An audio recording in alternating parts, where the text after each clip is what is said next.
Boom in third, fourth for Andy Kildare, fifth for Padraig Graham, sixth for Buster Sherman Boyd. Richard Pierce Jones lines up in seventh, Jamie Lyons in eighth, ninth for Keith Millen, 10th for Matt Davison, 11th for Reuben Sherman Boyd, 12th for Morris Hogg, 13th for Mark Johnson, 14th Darren Duncan, Malcolm Love 15th, 16th for Aaron Stonifer, 17th for Cian Bell, Thomas Hogg lines up in 18th, Carton Bell 19th. On the top 20, Connor Curtis. Look at the grid we have here of these classic and GP machines.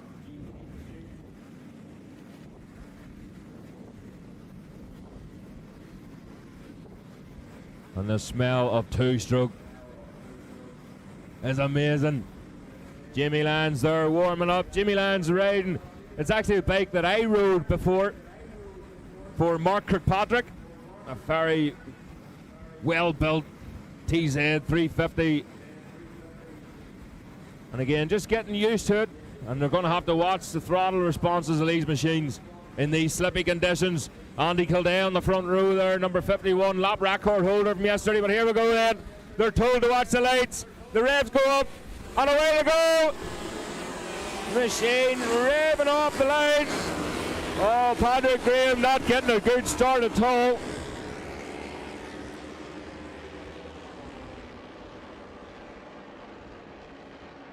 Wow. Need to put the eardrums back in after that one. But with a haze of blue smoke, the machines disappear behind the trees. We wait for them to emerge again, heading towards the hairpin at the bottom half of the track. Very difficult section of the track that there's so many different lines through it, and it's really easy to miss the apex. Again, it's just a matter of getting the power on at the right time, especially with these two-stroke machines. The 125's just struggling off the line there a bit. Graham just going backwards. Padraig, he was riding a 250 this weekend as well, built from the ground up, but he's starting to push now the 125 in these conditions. Just that wee bit easier to handle. But it's Cahill Graham on that 125 Honda in the lead of this one. So he's leading on the road and the first of the 125 GP machines. He comes down towards us here now. The number 23 of Cahill Graham. And look at his brother. Wow. Padraig Graham absolutely on it. Well, Andy Kildare, first of the unlimited class, the TZ 350s. Just around the outside there of Matt Davison. But Matt Davison, a perfect wee 125 rider, back up the inside. And is he going to go around the outside? Yes. So that's Matt Davison. Here he comes back round. Huge grid here. Mark Patrick away through Phil Lunny's machine. And Peter Shannon just at the back of that group. And it's just a freight train of machines nearly the whole way around this circuit, halfway around the circuit actually. So Cahill with Padraig just in behind him, and Andy Kildare on the number 51 machine again. Lap record holder, don't forget.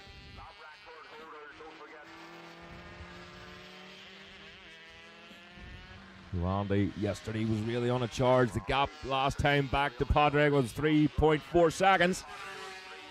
We'll see whether he's opening up that gap. No, it's closing. So Padraig Graham, fastest lap, a 1:23.0. The gap is 3.3 seconds. There is absolutely nothing in it. If only he was able to get that thing off the line that wee bit better. Jamie Lyons, you can see Jamie Lyons getting his backside up onto the top half of that seat. Just trying to get it in the slipstream as best he can. The same with Kyle Martin. So Kyle Martin on the 125. Kyle's pretty tall. He's pretty long, the fellow. And again, just sitting his backside, the top half of the seat, to try and get as comfortable as possible.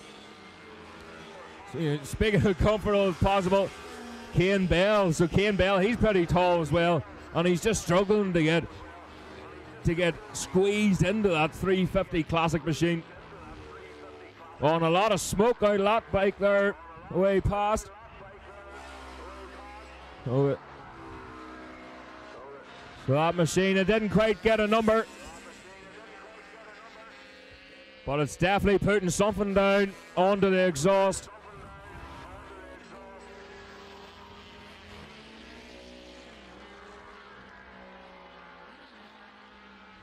Well, it doesn't look like it's coming out of the exhaust, but here they come again.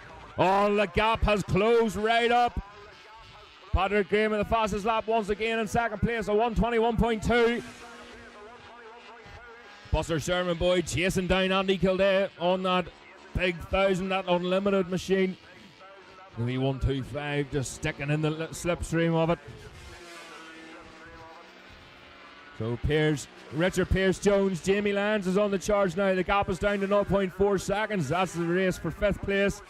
With Jamie Lyons getting the swing of this machine.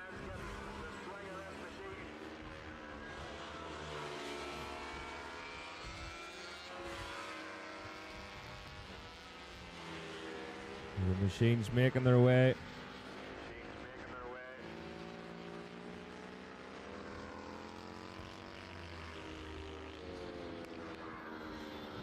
So Pearce Jones leading the 350 class at the minute, but he's under a lot of pressure there from Jamie Lyons. As we'll have a look for the 350 Classic machines, as Morris Hogg in the lead, Malcolm Love leading the 250s, and Mark Johnson leading the 500 Classic machines. The number 70 machine away through there, and again, look at this, Padraig Graham, Cathal Graham way through. A 1.2 now is the gap back from Cathal Graham to Padraig. So Padraig Graham, don't know whether they're both of them slightly slower on that lap. We'll have a look. In fact, I think everybody's slower on that lap so far. Oh, Jamie Lyons has got the better of Richard Pearce-Jones. He's moving over the left-hand side. He's maybe got something on his visor. You can see him wiping his helmet there on the way past. Yeah, Richard, trying to squeeze up the inside there. Not enough room this time round. Oh, see the lack of adhesion flag out at the start and finish straight here. So maybe that's the reason why they've all slowed up in that last lap. We maybe see something on the track that the rest of us can't, but there's Keith Millen, he's 5th of the 350 machines. So we'll keep a close eye on Cathal and Padraig Graham. Wee bit of traffic to contend with now. They're trying to work their way through, getting tucked in. Here he comes in, round the outside, no problems at all. So dropping back even further, Padraig Graham. Just getting stuck in behind that group there before Dunsport. Try and get past them as quickly and as safely as possible, of course. It's the number 57 machine, Buster Sherman Boyd. He's 3rd on the road now and 3rd of the 125 GP machines. A few more retirements there. Andy Kildare just dropping off the pace there. That was a 131.7 compared to his best, a 125.0. So making a mistake there somewhere. Jamie Lyons still with the hammer down, still pulling away from Richard Pearce-Jones. The gap now 1.6 seconds. On the last lap it was 0.6. He's gained a second on that lap. And continuing to pull away. Still getting the hang of that machine, don't forget. Malcolm Love. He's no need to get a hang of that machine. It's like an old slipper. The Suzuki, the 250 Suzuki machine, singing this weekend.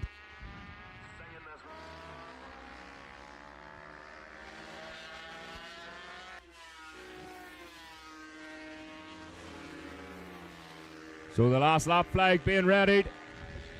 Oh, look at them. They're side by side going into turn 1. The two Grahams, no love lost here between these pair. Heading for the turn one. Oh, I think that was Padre just around the outside of Cahill. So back in the lead then. That's exactly where he's wanted to be. The red mist came down after that woeful start that he got, and to be able to claw that back. So that was a 122.0 that time for Padre. Cahill Graham a 123.2. So he was nearly a second quicker on that lap. And that's where he's gained all that time. The traffic has helped him. So next up, the junior parade machines, if you can make your way to the Holden area. It's the last lap time now for this one. So the junior parade machines to the Holden area. Here they come. They're between fairways 1 and 2. So it's Padre in the lead, but Cahill is right with him still through Ringawati. A big wide two-stroke sweeping line. And Padre Graham running a wee bit wide there on the exit. Heading towards Dunsport. Oh, the traffic. They're going to have to ride round the outside. But Padre Graham making short work of that. But look at Cahill. Cahill gets really good drive. He's in the slipstream. And across the line. Oh, that was close across the line.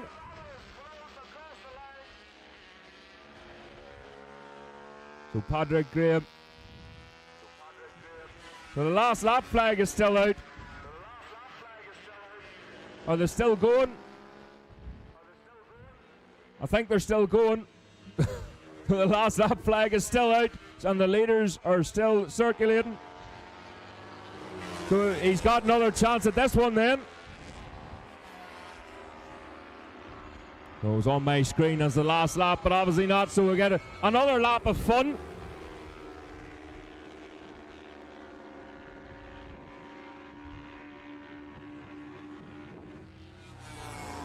So we'll look again for the leaders once again between fairways.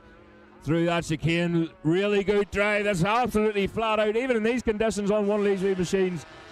But as Padre is still in the lead, he might have jumped a wee bit too quickly, has he? Cahill pushing harder. He's right behind him now. The back end of that RS125 Honda squirming underneath him. So here they come this time. Again, around the outside. Oh, look at Cahill Graham up the inside. He gets the drive to the line. They're side by side across the line. Who's got it? It's a photo finish. Cahill Graham gets the win over Padre. 0.033 of a second, a blink of an eye, a whisker across the line. We have Buster Sherman Boyd then. That's Mark Johnson across the line. So he wins the 500 Classic. And we wait for a glimmer of yellow here for Buster Sherman Boyd. But that's Keith Millen across the line. So Keith Millen on the TZ 350. And here he is, Buster Sherman Boyd. Third place on the 125. Third on the road. David Scott, Kane Bell and Andrew Dunn across the line together. Covering 0.5 of a second between them per. What a great start to today's racing. And the Go Classic Bike Festival never ceases to amaze. And Stranaford away through there on the TZ350 Yamaha, just getting the better of Andy Kildare on that 1000cc classic machine. Jamie Lyons stays ahead of Richard Pierce-Jones, just maintaining that gap of 1.6 seconds at the end. Kyle Martin across the line, fourth of the 125. Steve Boom, fourth of the 350 GP machines. So Mars Hogg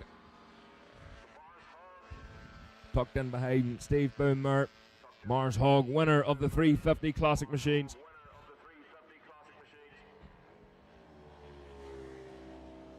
We'll wait. There he is, Malcolm Love across the line. Takes the win in the 250 classics on that lovely wee Suzuki. Padraig just up at the top half of the track there. A plug chop for that man.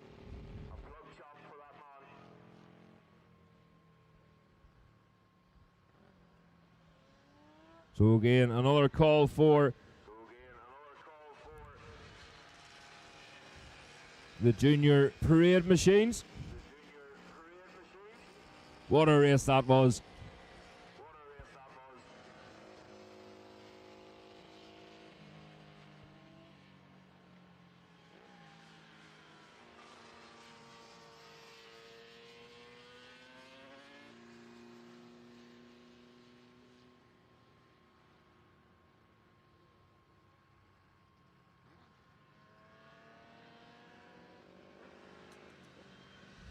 So again, a phenomenal way to start the day here. And we'll see if we can have a wee chat with Cahill. Just when he stopped smiling. And a pat in the back from the legend, Nigel Moore. Say that again, Cahill. I was some crack, boys. I seen the last lap flag coming out and I thought that was it, but they kept it out and we had another lap of fun. There's no need to panic now. But being last time, when's the last time you were on a motorbike? This time last year. And you're out winning GP on a lovely wee 125 GP machine. And you're out again the 250? Aye, well, we went out in the qualifying, the 250, but then it ended up in tears. The crank went in her in qualifying, only got 3 laps on her, so... And were you able to get it sorted? No, I need to get a crank somewhere, but we're going well. We're qualified 4th on her, so... But it was 2017 was the last time I sat in that wee bike. Jeez, I missed her. Well done, Cahill. A fantastic win. Have a look here. So I think they're just checking, the stewards are checking for a wee bit of oil on the circuit.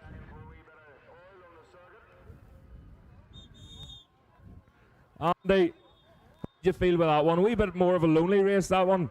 A bit lonely. Missed Barry Davison there, right? And it was a bit treacherous. The conditions were slippy enough, like, so had to be cautious. Yeah, well, you broke the lap record yesterday. You're bound to be happy with that. Absolutely delighted. Good man, Andy. Thanks very much. So just starting to rain a wee bit. I will speak to this man. He's first time on a real race bike. Jimmy Land riding the Mark Kirkpatrick TZ350 Yamaha. What did you think of that, buddy? Unbelievable. Yeah, yesterday I was on a 1000cc CBR and now I'm riding a 352 stroke that is interesting, I think is a term you could use, but I kind of, I've never rode the bike before and never rode it in the wet, so the first lap I was kind of looking at the boys around me. I was like, they're going fast enough, so I kept going, and to be honest, I was actually speaking to myself on the bike because I was that scared of it, and no people get locked up for that. Oh, flip, I know. But yeah, like lap 5, I was going around with my knee down everywhere, and I was like, thinking of the tires. I think the tires are stamped 1999 or something. So how I'm getting my knee down on tires like that there, I don't know. But yeah, really enjoyable. Big thanks to Mark for giving me the opportunity to ride the bike, and I think we got the 2nd place there maybe. So if anybody's any 250 Grand Prix and they're listening in the paddock and they want the podium moment, well, actually Kyle and Rory here, so maybe not. But yeah, no, brilliant, and thanks to Mark for letting me out on it. And it's fun to kind of extend the amount of bikes that I've rode. Yeah, absolutely. It's good for the CV. Tell me, what's easier to ride, a Superbike or a TZ350? Well, after that wet endeavour, I think it's easier in the wet than that because I don't think I go that fast on my big bike out there. But yeah, no, it's really good. It's kind of funny because obviously I've been growing up on modern bikes and stuff, and they're so good nowadays. And as I went out yesterday in the dry and that, came around turn 1 and put the throttle on, I was like, what is that doing? But it's actually the chassis twisting under power. So it's really fun and a bit exciting even on the straights and stuff, which is interesting. Well, it's good to see you on a real race bike, Jamie. I always like to get that wee bit in at the end.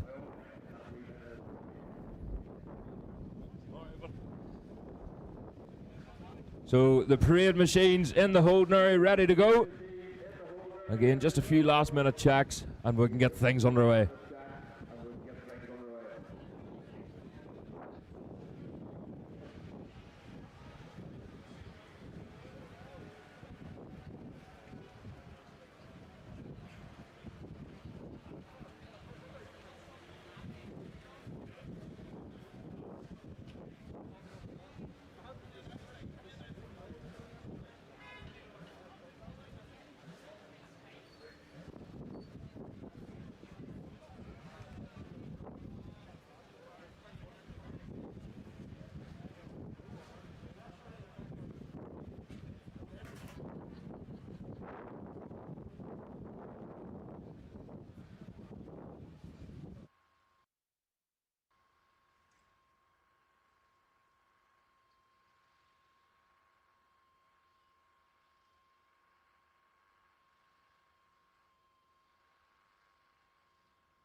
Okay, ladies and gentlemen, unfortunately there is oil on the circuit.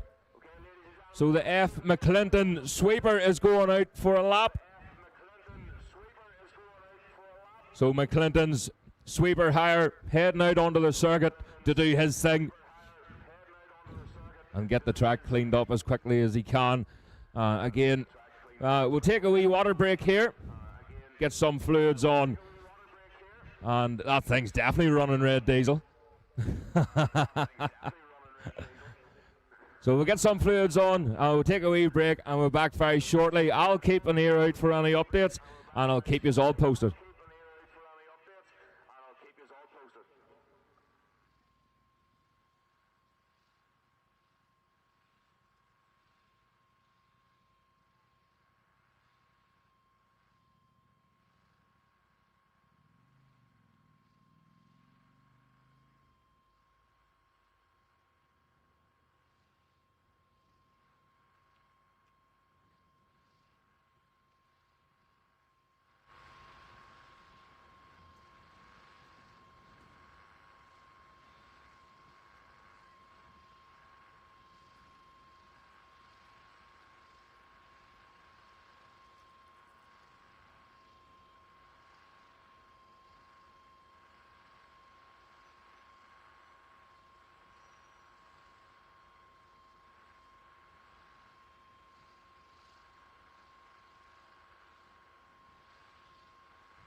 Ladies and gentlemen, they're still clearing up out in the circuit.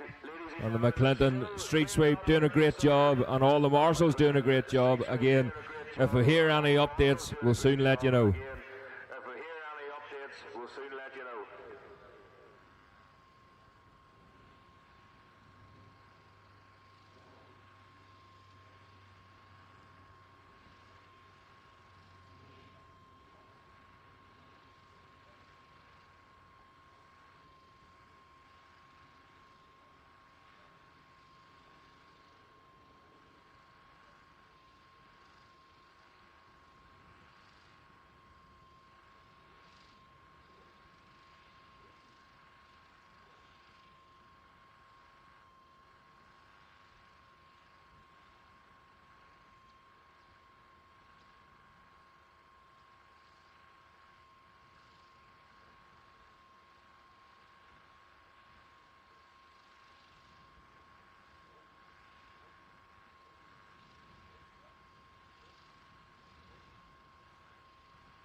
Attention paddock, could Neil Beckerstaff please come to the base of the control tower?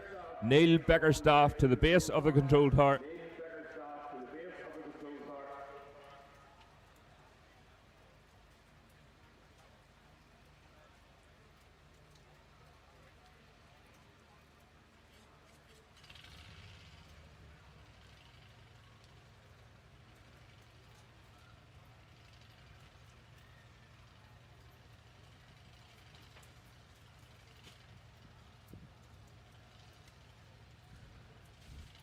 Okay, ladies and gentlemen, this is going to take a wee while, so we're calling an early lunch break.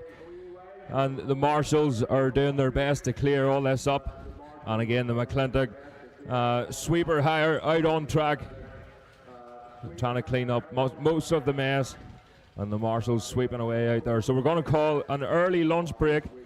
And if there's any further updates, we'll let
Okay, ladies and gentlemen, so the marshals have been working really hard out there, and the McClintock, the sweep machine, has been doing its job, but we are going to be going ahead very shortly here.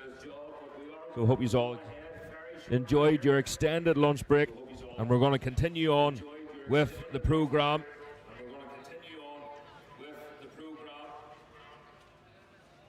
So the junior parade machines will be up next, followed by the Superbike, Classic Superbike, and the 250 GP race.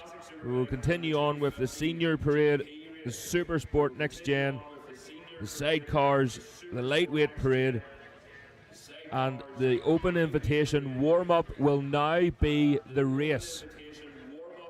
So the open invitation warm-up in your programs will now be the race. That's the Superbikes and the Super Sport machines will be out then for their race. Junior 5 parade. The Classic Karts demo, unfortunately, we've had to put that aside this afternoon. And then we will continue on with the program as best we can.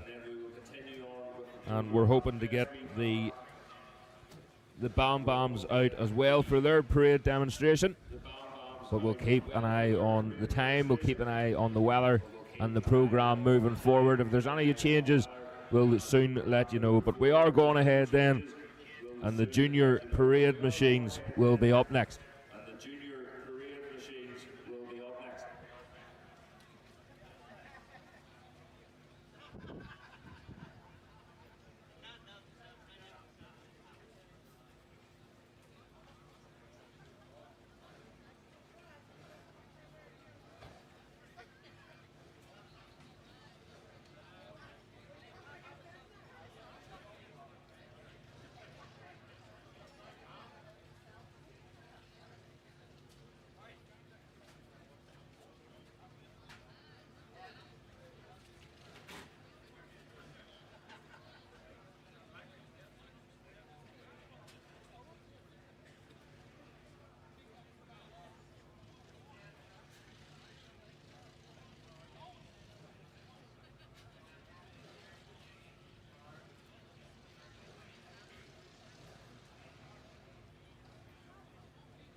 So all the track personnel and paramedics are getting back into position.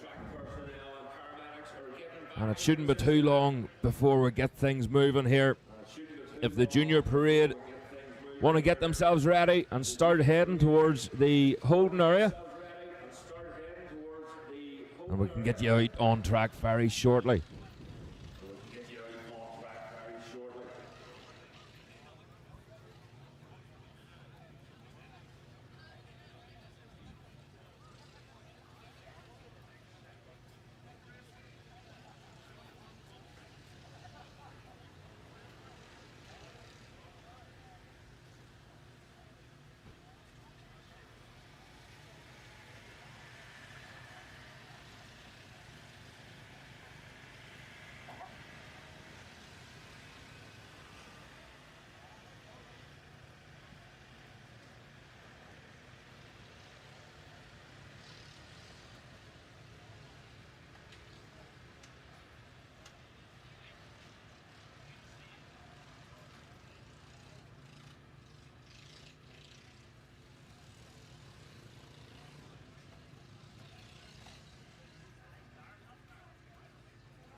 Okay, ladies and gentlemen, if you're just joining us, welcome to the Go Classic Bike Festival 2026. And we're going to get things up and running here very shortly. There's a bit of an oil spill from one of the last sessions. And again, the club and the marshals and everyone involved cleaning that up did a fantastic job. And we've just finished the lunch break. A bit of an extended lunch break. So again, apologies for the delay, but fair play to everyone getting that oil spill cleaned up. The next session out then is the junior parade laps. If you can make your way to the holding area, the stewards are doing an inspection lap right now.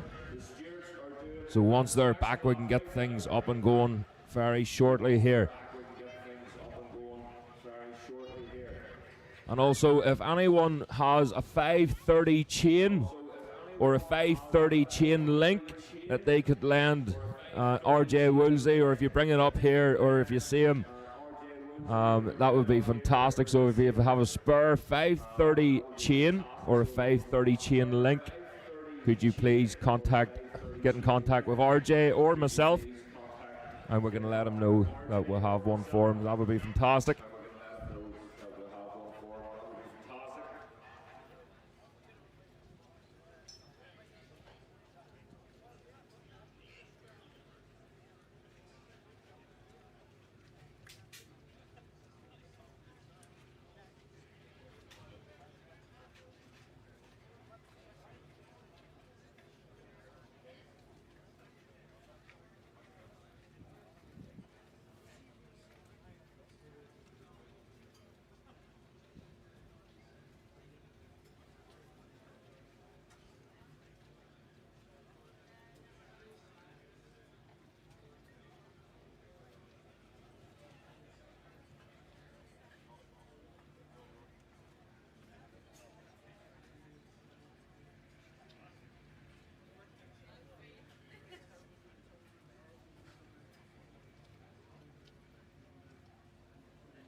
Okay, ladies and gentlemen, not only the parade machines out on track, but we also have, you've probably heard them in the background, we've got the lawnmower racing on in behind us.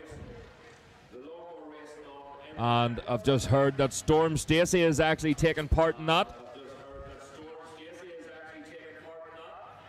So he's doing a bit of grass cutting in the background here. And I don't think these are ordinary ride-on lawnmowers, because they're going around there at some lick. And we've seen, we've got another high side here. I was going to say yesterday is the first ever time I've seen a lawnmower high siding, and I've just seen another one. Hopefully it wasn't Storm. He's getting the thing going again and away. So these are tuned lawnmowers. There's a red flag at the minute. And they're just back round at the grid to get going. But is it a rider or driver? A driver. He's up and okay. And they're getting ready to go again. But Storm Stacey is competing in that. If you want to have a wee dander over and for a bit of crack.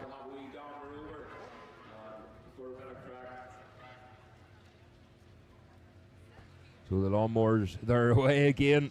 They've got themselves gathered up. I've never seen a lawnmower drift in my life, but it seems to be good close racing anyway.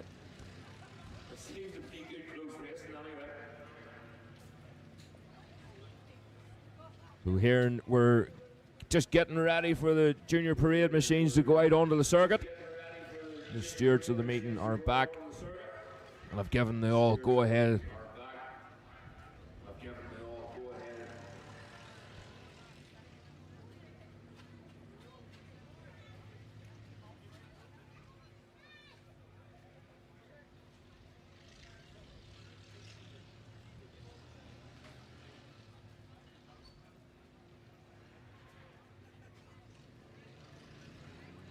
So the machines will be out on track in a couple of seconds now. Once they leave, could we have the classic Superbike and the 250 GP machines to the holding area? That's the classic Superbikes and the 250 GP machines to the holding area, because the junior parades are about to go out on track.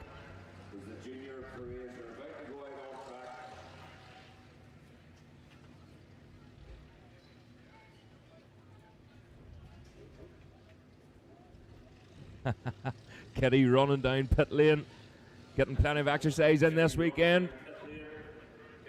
So the green flag is being waved in the distance, and the bikes will be heading out on track as they fire up these two-stroke machines.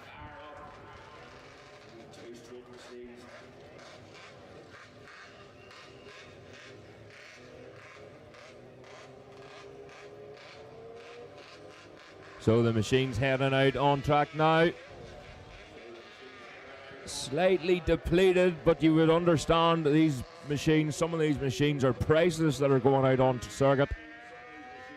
And of course they'll be having a wee look just to see where that oil was in and around the track, but it's all cleared up now. And it's just more for peace of mind for themselves to know where it is, especially for the next race coming up. That's the classic Superbikes and the 250 GP machines. So if you just want to start making your way to the holding area, and we'll wait for these bikes coming round. Also over the other side of the paddock, it used to be the sidecar paddock across the road as far as I remember, you see the giant kites flying in the air. So a good bit of wind here just to carry them up. It has cooled down a wee bit. I don't know whether these parade machines would have bothered with any jetting, but there's definitely the 250 GP machines that will be going out next. They'll be setting up and trying different jets and getting their needles and all set properly. Good bit of land water still on the track there, but it doesn't look to be much on the racing line. So again, the warm-up laps will be vital for this Superbike and 250 race next.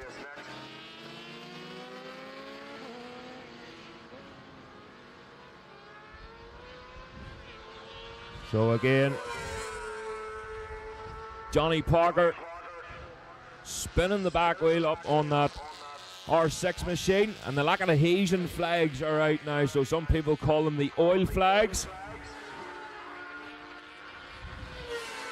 So the oil flag is out, but it's lack of adhesion. Adam Brown coming in on his R6 Yamaha, looking down the right hand side of that machine there. But he was out just to try something before the race later on.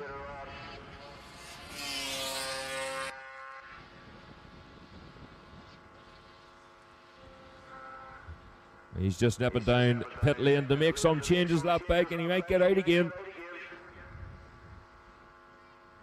See Scott Clements there on the Rizla Suzuki Superbike. That belongs to Mark Moore, and he hopefully will be out on it later on. He's got the full Rizla regalia.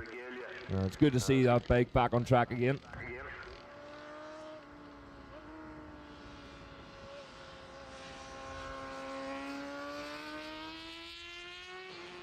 I'm just hearing Adam Brown. He is making a few adjustments to that machine, and he'll be going back out onto the circuit. He just wants to make sure that bike's perfect. Of course, he may have the upper hand in this one with setup if it doesn't dry up later.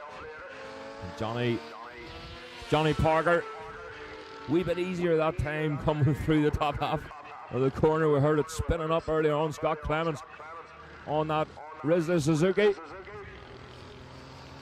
with a chin on the tank. Big look over there for Clements.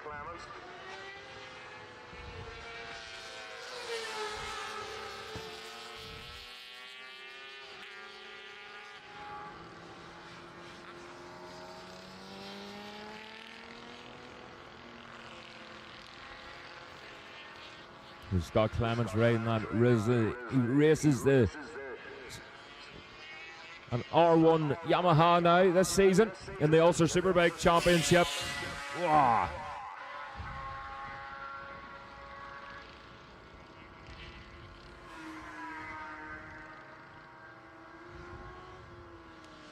So again, another call for the classic Superbikes and the 250 GP machines.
So we'll come back down pit lane here just to get a wee bit close and personal. Hopefully not as close and personal as what of yesterday.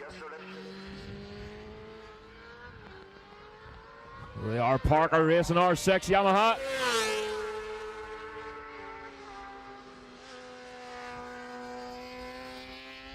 A wee bit later on the brakes there as well that time. Here's Scott Clements. He's on Mark Murr's Rizla Suzuki, out for a spin.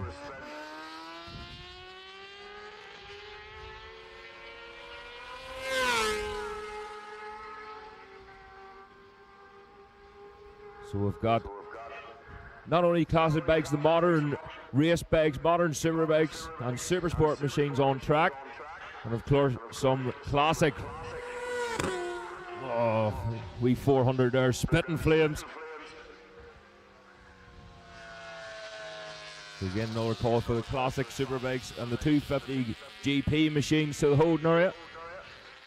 So hopefully Storm Stacey, he's finished up with cutting the grass.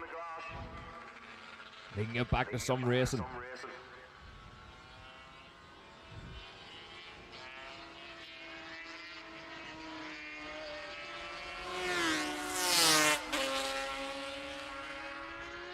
Wee 250 sounds lovely going through here.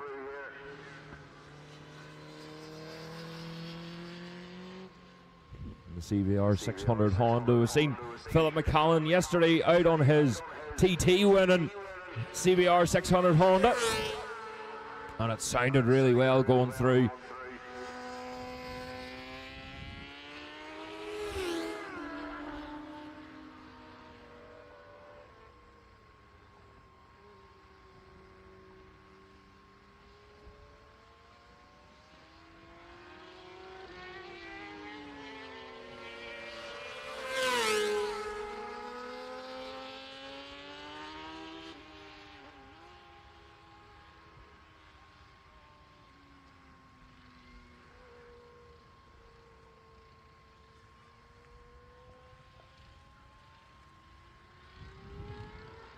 So again, slightly depleted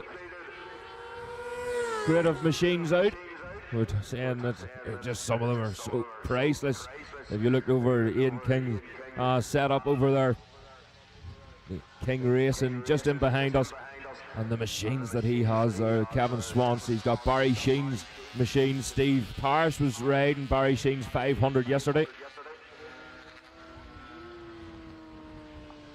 And I can't see it being out in these conditions, but it would be great to see it later on, hopefully, in the Philip McCallan Invitation Parade lap.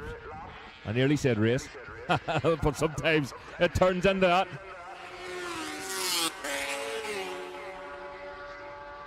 That wee TZ 350 with the stingers on the back, the exhaust. Just makes it all that wee bit louder and causes a wee bit more back pressure too. But it's great to hear it echoing around here at Bishop's Court.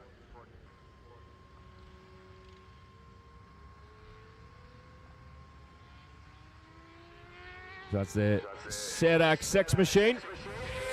Macaulay enjoying his laps around here.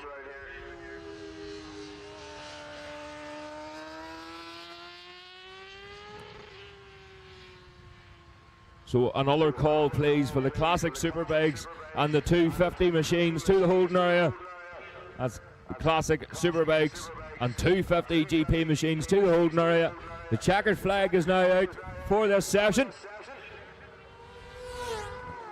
and we can get back to racing.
So there doesn't very many bikes in the holding area.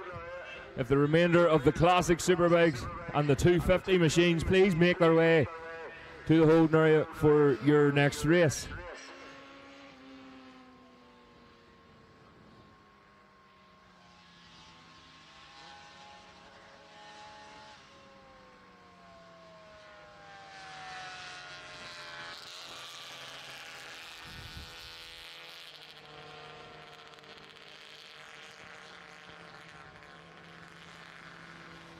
And don't forget, ladies and gentlemen, If you look over the other side, there's another kite going up. You see the Pink Panther there. I don't know what that blob is on top of it. And there's some sort of gecko going up in the air now. And we also have, not sure, I can't see them here, but there was bouncy castles in behind that. But oh, they are over there. So there's bouncy castles over as I'm facing to the back half of the track. They're over on the right-hand side behind the bunker here. And as far as I know, I don't know whether she's already played, but there is a Taylor Swift tribute act, and that'll be over at the marquee. The party tent, as it's been dubbed this weekend. So I think they're playing some sort of Northwest 200 previews. The commentators aren't that good, to be fair, but you can watch it anyway. So a few more machines coming into the holding area. That's the Classic Superbikes and the 250 race, the 250s. It was phenomenal racing yesterday. Kyle Ryde broke his own lap record 4 times. And he was well and truly pushing hard.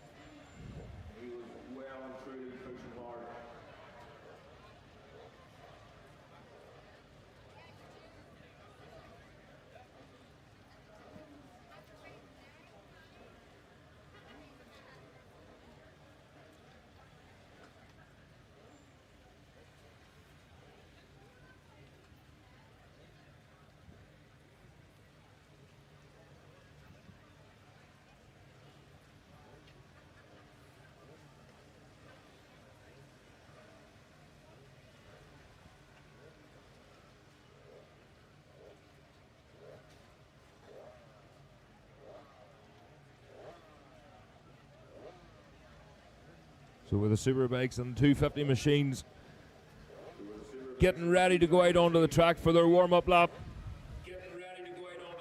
Classic Superbike yesterday won by Aaron Armstrong on the ZX7.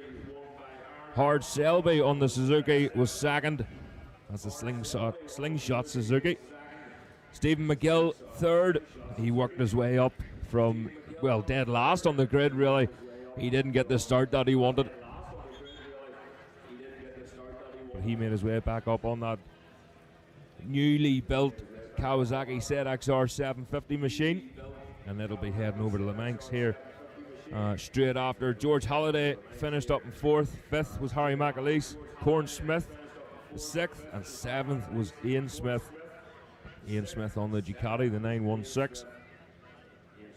Classic Super Sport machines, remember that's a new class for this year. So Richard Armstrong took that from Stephen Love, and Lee Osprey in 3rd. Ben Sorensen in 4th, and 5th was George Thompson. So the machines are being called out onto the road now. So once the last machine is out of pit lane, that will be the gate closed. So if you're not there, unfortunately, you're not going to get racing. The 250 race again was phenomenal. Kyle Ryde just disappeared, and Rory Skinner, he looked like he was starting to close up the gap that wee bit, but Kyle just started pumping in the laps.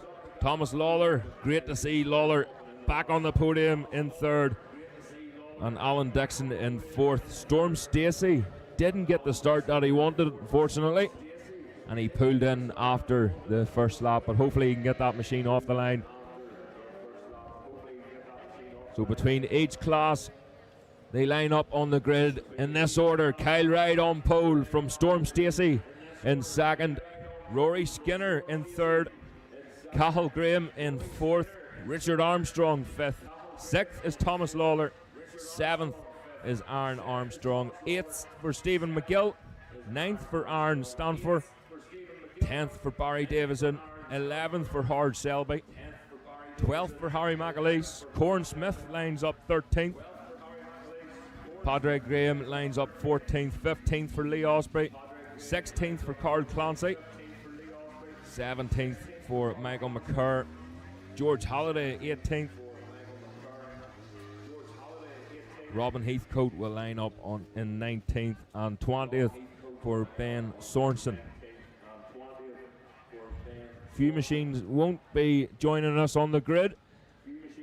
Cathal Graham was saying earlier, after his phenomenal 125 win this morning, and unfortunately the 250 had broke a crankshaft. So unless he was able to get another machine, there are plenty of 250s here right enough. So unless he was able to get another machine sorted, he won't be on the grid in this one.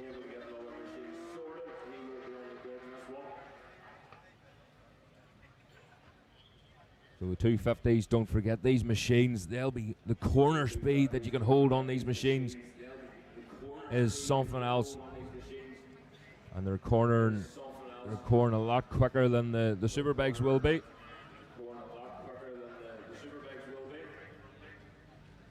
So a few of the machines already pulling into the paddock.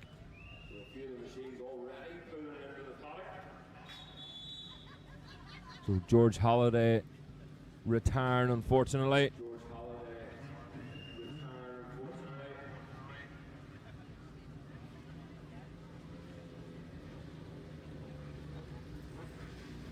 And Gilbride as well, by the looks of it. It is Gilbride, so unfortunately they've both retired out of this one. The full wets and all on. So here we go then. It is a heavily depleted grid. Only a couple of 250s out there at the minute. I think there is one latecomer maybe we're waiting for.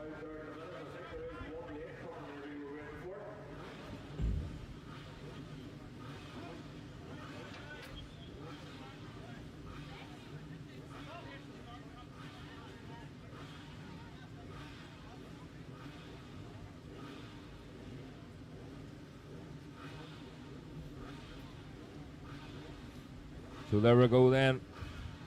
Classic Supersport machines starting from the back. The green flag is being waved. Well, here we go. They're told to watch the lights. The revs go up. Watch out for this 250. Oh, Padraig Graham nearly running in the back of the number 3 machine. But they're way through. And that was another close one there. Aaron Staniforth installing that machine on the line. Padraig Graham nearly running into the back of him there, but we'll see how he gets on that wee 250 when they come back up towards us here.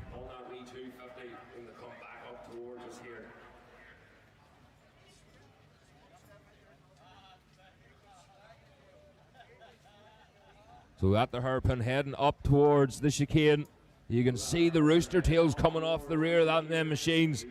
So plenty of land water still in and around this circuit. So they're between fairways 1 and 2.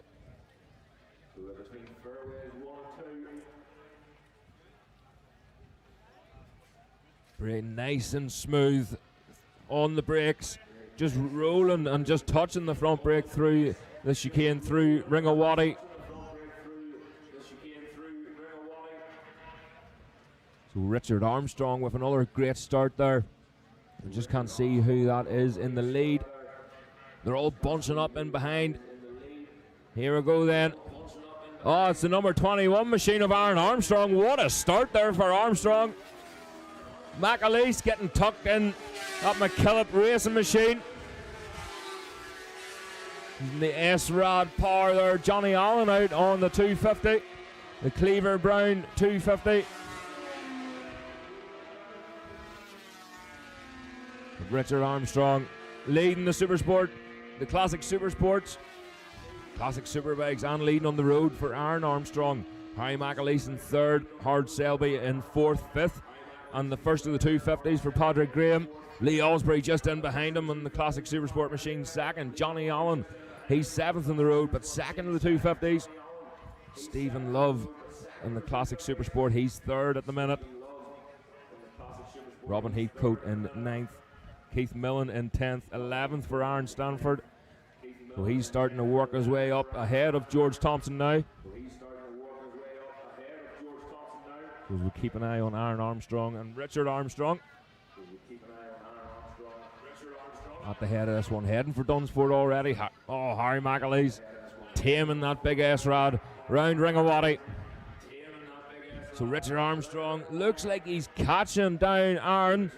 1.2 of a second the gap was last time. He's definitely gaining on him. Oh, maybe missing a gear there. But Richard Armstrong with the fastest lap so far, a 1:21.7. And continuing to pull away from Harry McAleese. Number 24, Howard Selby way through the 250 and the classic Super Sport machine. Padraig Graham just in behind Lee Osprey now. So again, the four strokes will be that wee bit easier to handle around the tricky conditions here at Bishop's Court. Keith Millen away through. Bit of a lonely race there for Keith. And getting well tucked in behind that machine is George Thompson, but Aaron Staniforth is on a mission here. Fastest lap for Richard Armstrong in second place on that classic Super Sport machine. A 1:21.7 compared to Aaron Armstrong's a 1:22.3. As they make their way back up towards us here.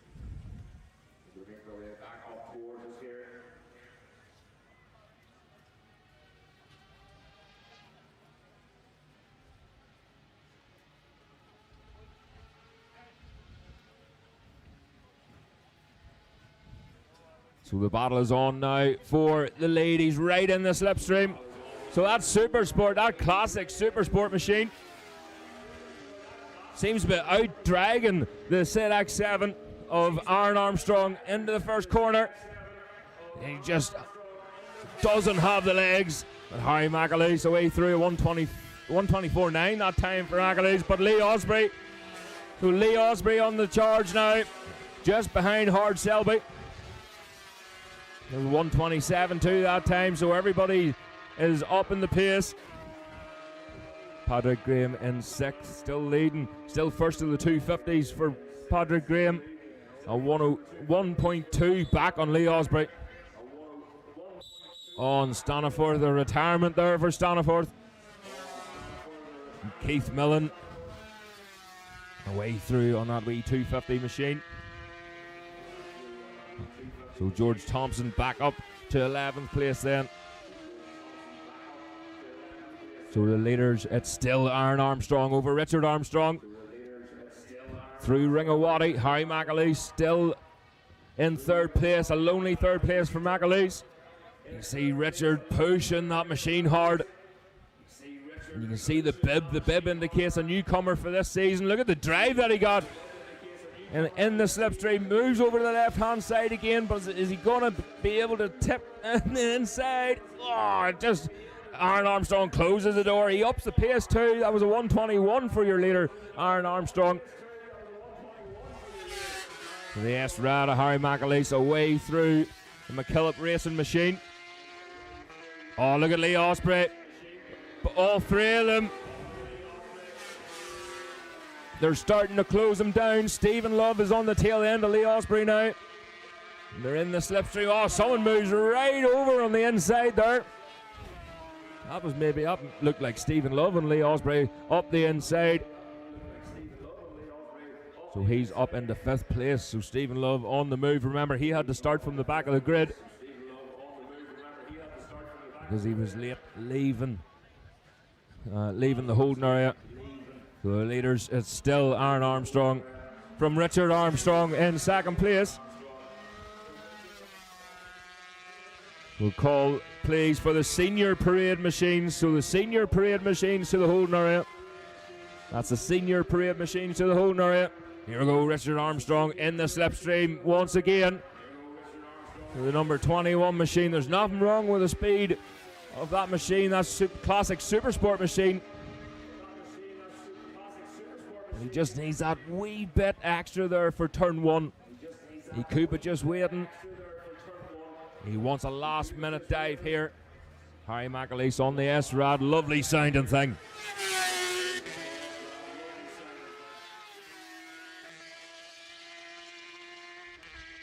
We'll have a look then. Oh, look at Stephen Love. He's pulling away. He's pulling like a train up into 4th place. Howard Selby in behind him. Lee Osprey's he was left in behind Selby. He wasn't able to go with Stephen Love. Robin Heathcote on his own there, 9th at the minute.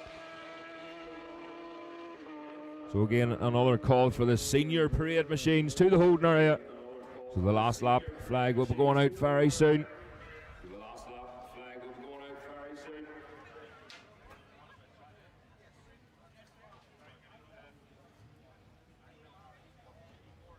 So just here and there, no dogs in pit lane, please, ladies and gentlemen. So no animals, no dogs in the pit lane.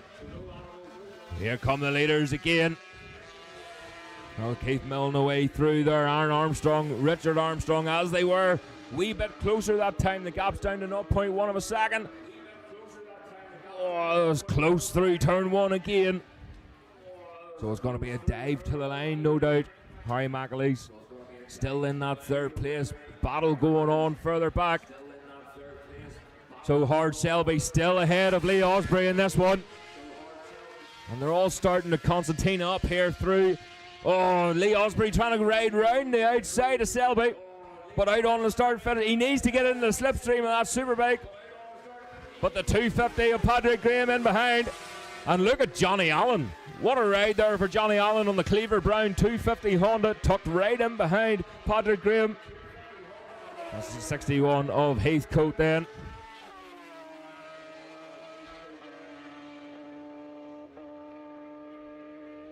So we'll look back down to the leaders. That's Keith Milne, but through Ringawati and up to Dunsfort now. It's still Aaron Armstrong and Richard Armstrong in second place, out onto the start and finish. Last lap flag now. So he hasn't got much time to do anything about Armstrong, but he's still that wee bit closer. Is he going to be able to get him this time into turn one? Moves over to that left-hand side, and Aaron Armstrong closes the door on him once again. So look back then for the battle for fourth place. Oh, they're coming into slower riders now, so this is going to mix everything up. So that looks like Padraig Graham has got ahead of Lee Osprey and Selby. So we'll look at Stephen Love still in that fourth, but fifth for Hard Selby, sixth for Lee Osprey. Or Padraig Graham just ahead of Selby. So the number 35 machine on a charge. He may have made a mistake on that last lap. Johnny Allen still pushing, but Padraig Graham up into fifth place, leading the 250 GP machines.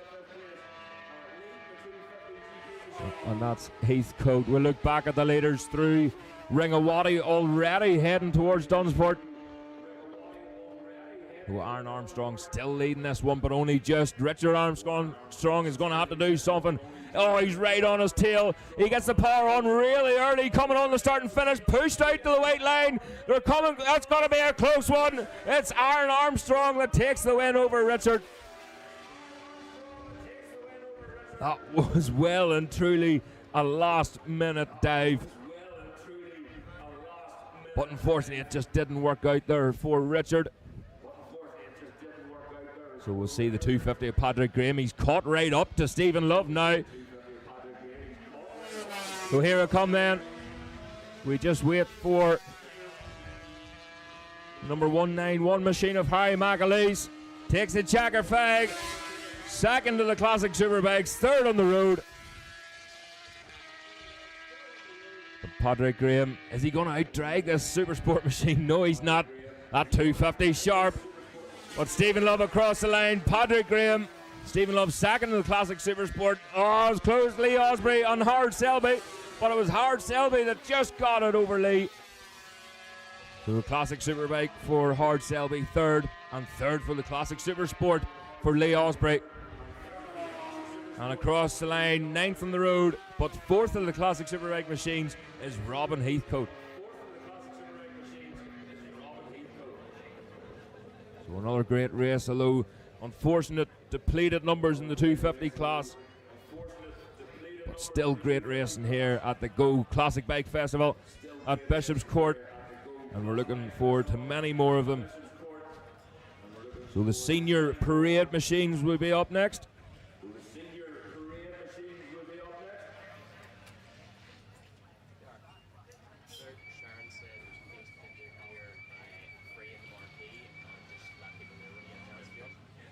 So senior parade machines, if you can make your way to the holding area as quickly as you can, there's only a handful of machines there at the minute. So Richard Armstrong in through. Aaron Armstrong, winner of the Classic Superbikes, winner of the road. Richard Armstrong winning the Classic Super Sport. And a great battle between them pair throughout that race.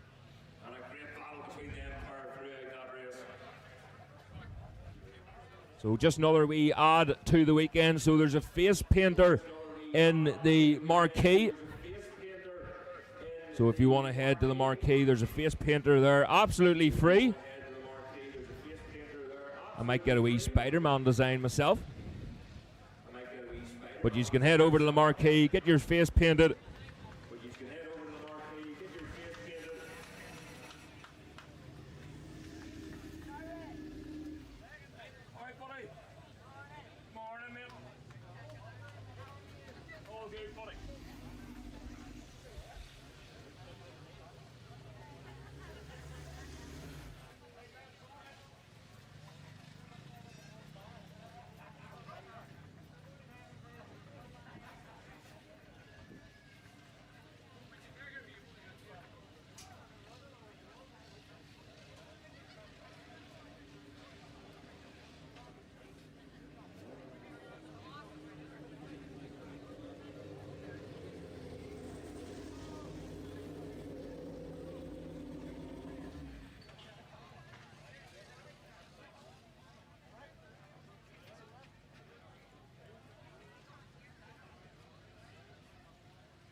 So the senior parade machines will be going out on track any second now. So if the remainder of you want to get yourselves to the holding area as quickly as you can, and we can get this parade underway.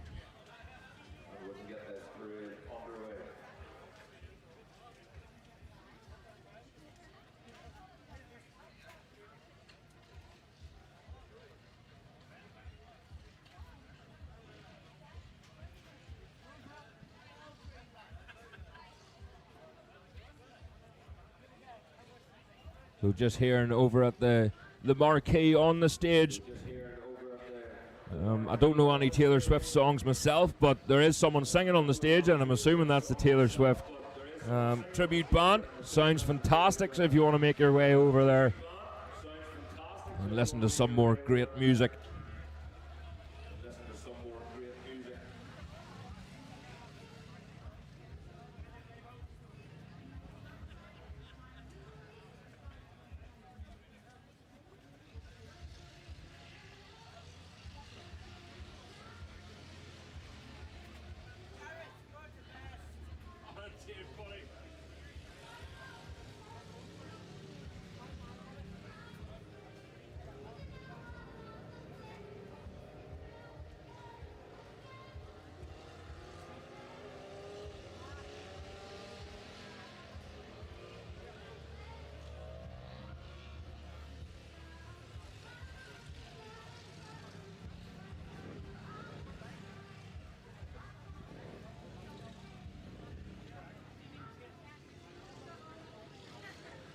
That's the senior parade machines are now out on track.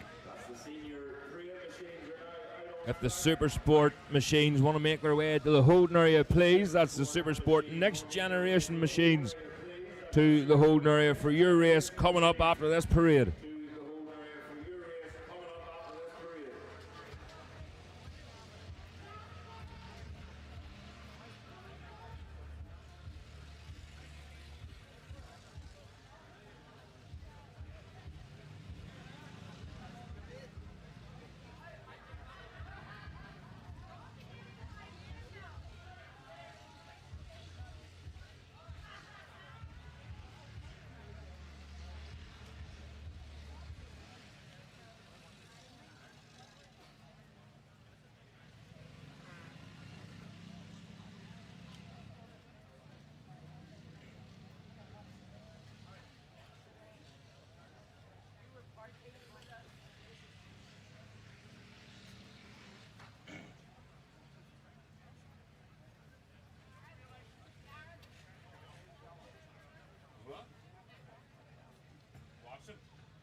So here comes the senior, that's Ian Simpson on the V&M machine. Looks like they've got that sorted from yesterday. They were having difficulties with that machine. Carburation. It's the McAdoo. The McAdoo Kawasaki away pass.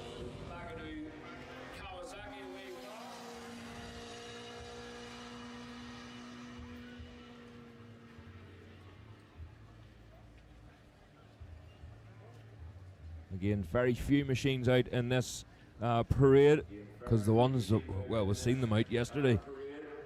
They were absolutely immaculate. And I'm sure they cost a clean fortune.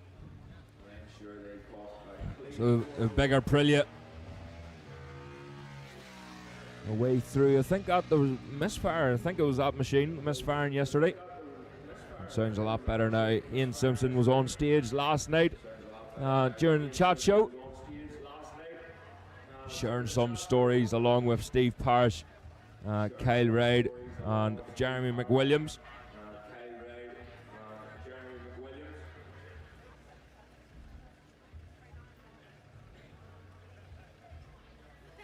He was talking about his road racing debuts, and we were seeing what Kyle Reid did. Oh, there's something wrong with Simpson's bike. Unfortunately, it looks like it stopped.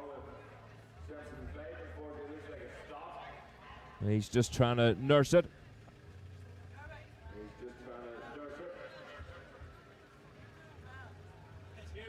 So that V&M Honda is a CBR 600 Honda, similar to the machine that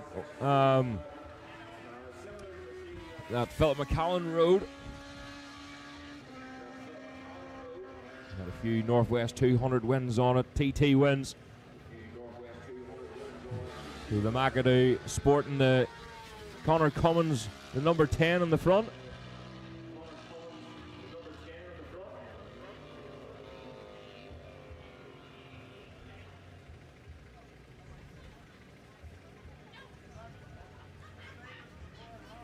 And that's the GSXR, the Taz Suzuki, the Beacon Security. You see the Beacon Security up the side. The sponsor, Ian Glenn's been sponsoring racers for many, many years.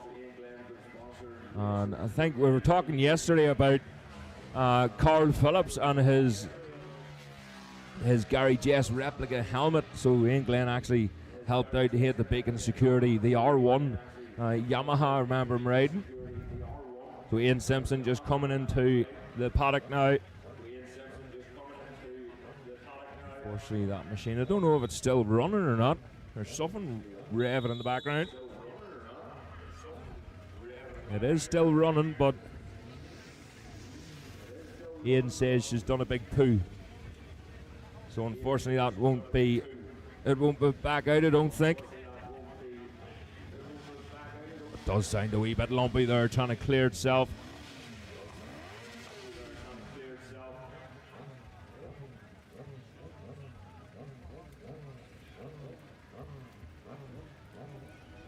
So there's a ZX. I think that's a ZX7 away through there. Sounds like the clutch slipping on it, so we could be down another machine here very shortly by the sounds of it. That's Adrian McGurnigan on the ZX7R. Oh, a bit of a race going on here with these two.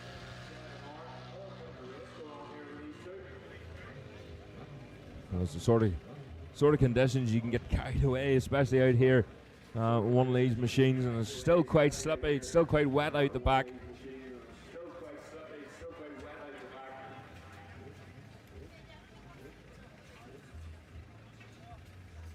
So another call for the Super Sport machines to the holding area, please. That's the Super Sport next generation machines to the holding area.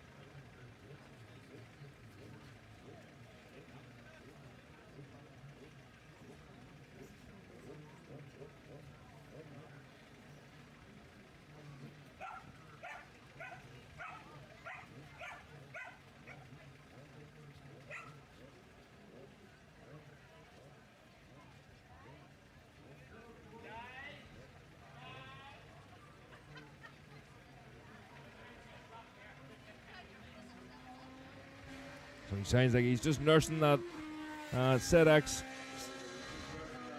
7R. So McGurnigan still circulating here. I'm just hearing Brian in the background there, our resident DJ for the weekend. So the Taylor Swift concert will be starting very soon. So any Taylor Swift fans, get yourself over there to the marquee. What does she call them? Swifties?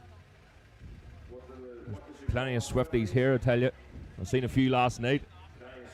But if you want to make your way over there for the concert, Taylor Swift concert, and don't forget face painting, free face painting.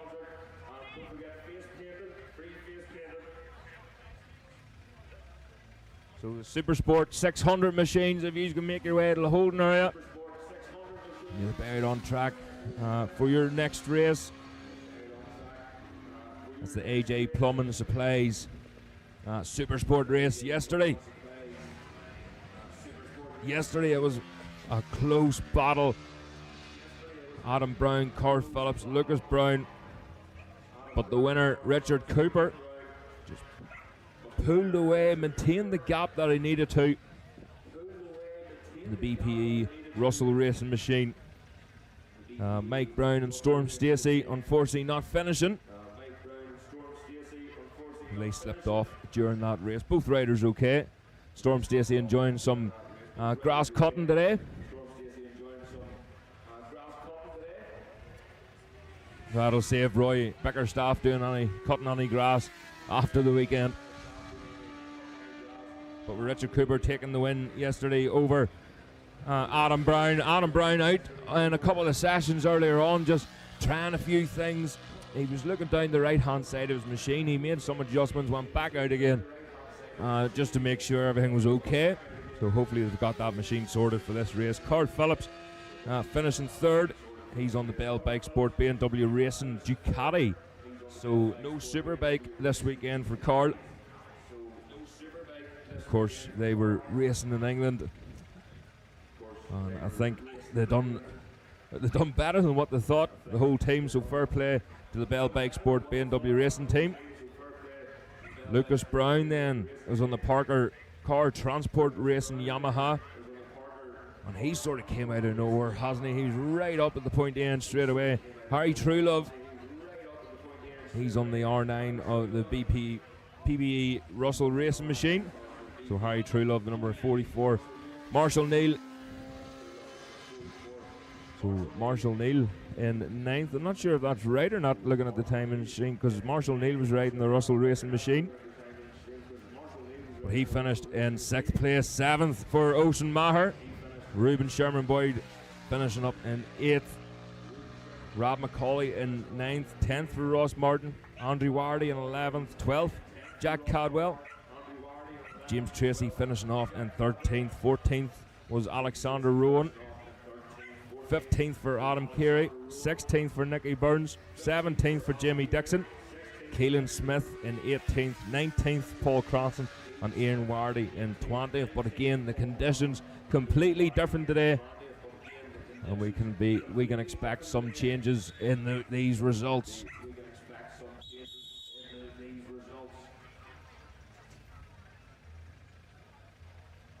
So the checkered flag out then, and a few of the machines coming back out through. So the Supersport machines will be out on track very soon once we get these bikes herded back into the paddock. And the Supersport next generation machines will be followed by, let me get the right page here in my program, the sidecars.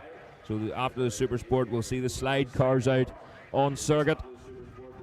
And yesterday was great racing yesterday, and don't forget the Scooby Clock Cup. So the Scooby Cup will be handed out later on today. And that'll be the overall winner of the weekend.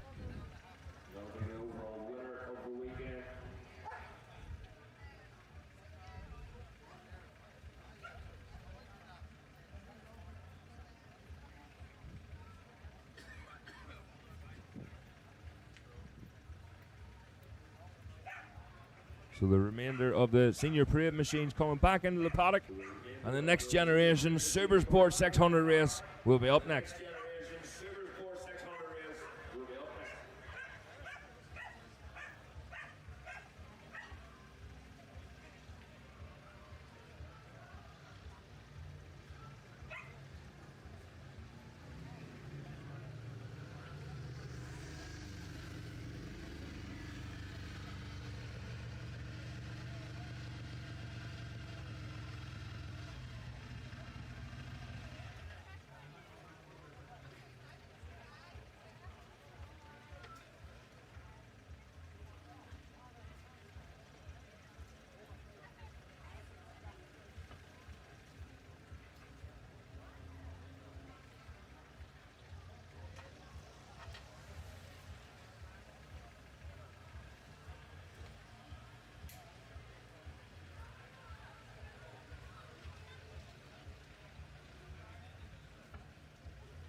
So the machines, the Supersport machines, are on the track for their warm-up lap.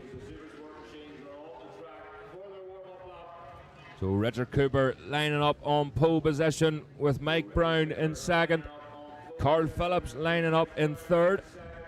Storm Stacey fourth, fifth for Adam Brown. Lucas Brown in sixth.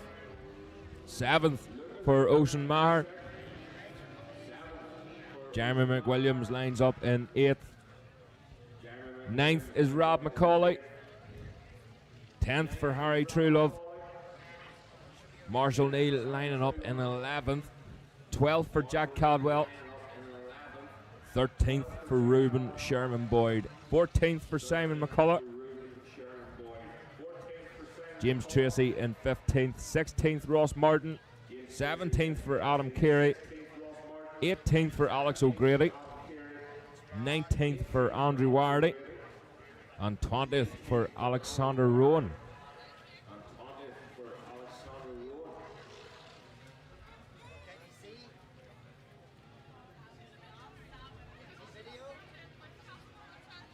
So again, Richard Cooper on that R9 Yamaha, the Russell Racing BPE machine. Keep a close eye on him, but again, the conditions have changed.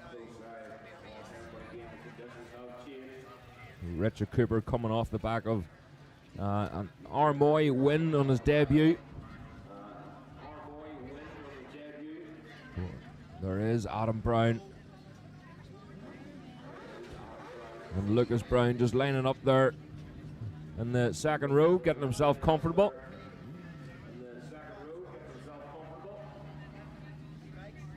Marshall Neal, number 9 there. Great to see Marshall back out racing.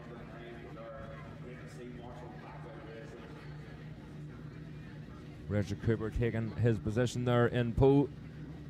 And his teammate in behind him again. Another depleted grid for this one.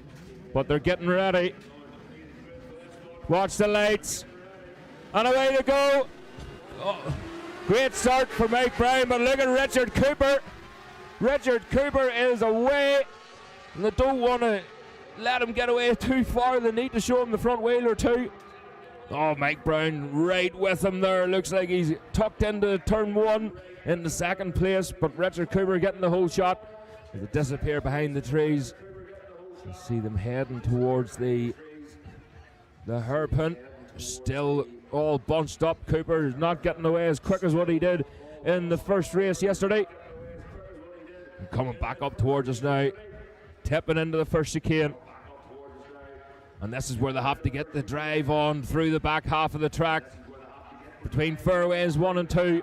Short shifting in these conditions. Again, they've used the warm-up lap to have a wee look to see if there's anything on the track, to see where the land water is, and still quite a bit of spray here. Through the chicane. And through Ringawati. We'll have a look. Oh, it looks like Mike Brown. So it looks like Mike Brown in the lead of this one. Richard Cooper in second, but they're coming down onto the start and finish straight again. Standing the bikes up on the fat part of the tire. It's Mike Brown in the lead. And pulling away from Richard Cooper. And Adam Brown. Oh, look at Marshall Neal. Marshall Neal has made his way up into 4th place. Lucas Brown in 5th, 6th for Rob McCauley, 7th for Ross Martin, Jack Caldwell in 8th, 9th for Reuben Sherman Boyd, Nicky Burns in 10th, and Alexander Rowan. That machine sounded like it was misfiring there as it was going through past us here. Oh, and a retirement there for Donnelly. But the leaders starting to pull away there from Adam Brown in behind in 3rd place. Oh no, they're not. There was 3 of them abreast. Adam Brown just disappeared in behind Richard Cooper there. But between fairways now, oh, look at the drive. Look at the drive that Cooper's getting.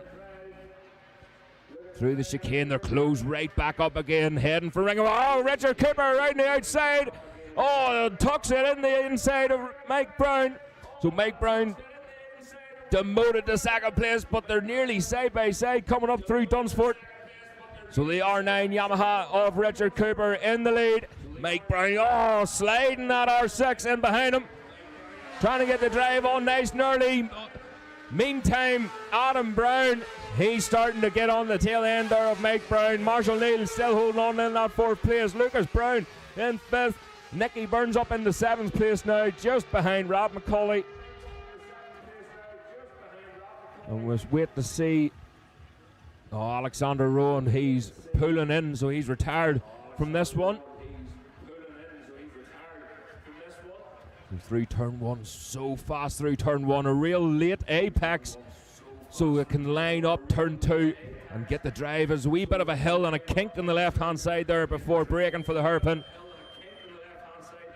But the leaders, the three of them, again out through the back half of the track, so fast out here. Look, the Lion Water just on the exit there.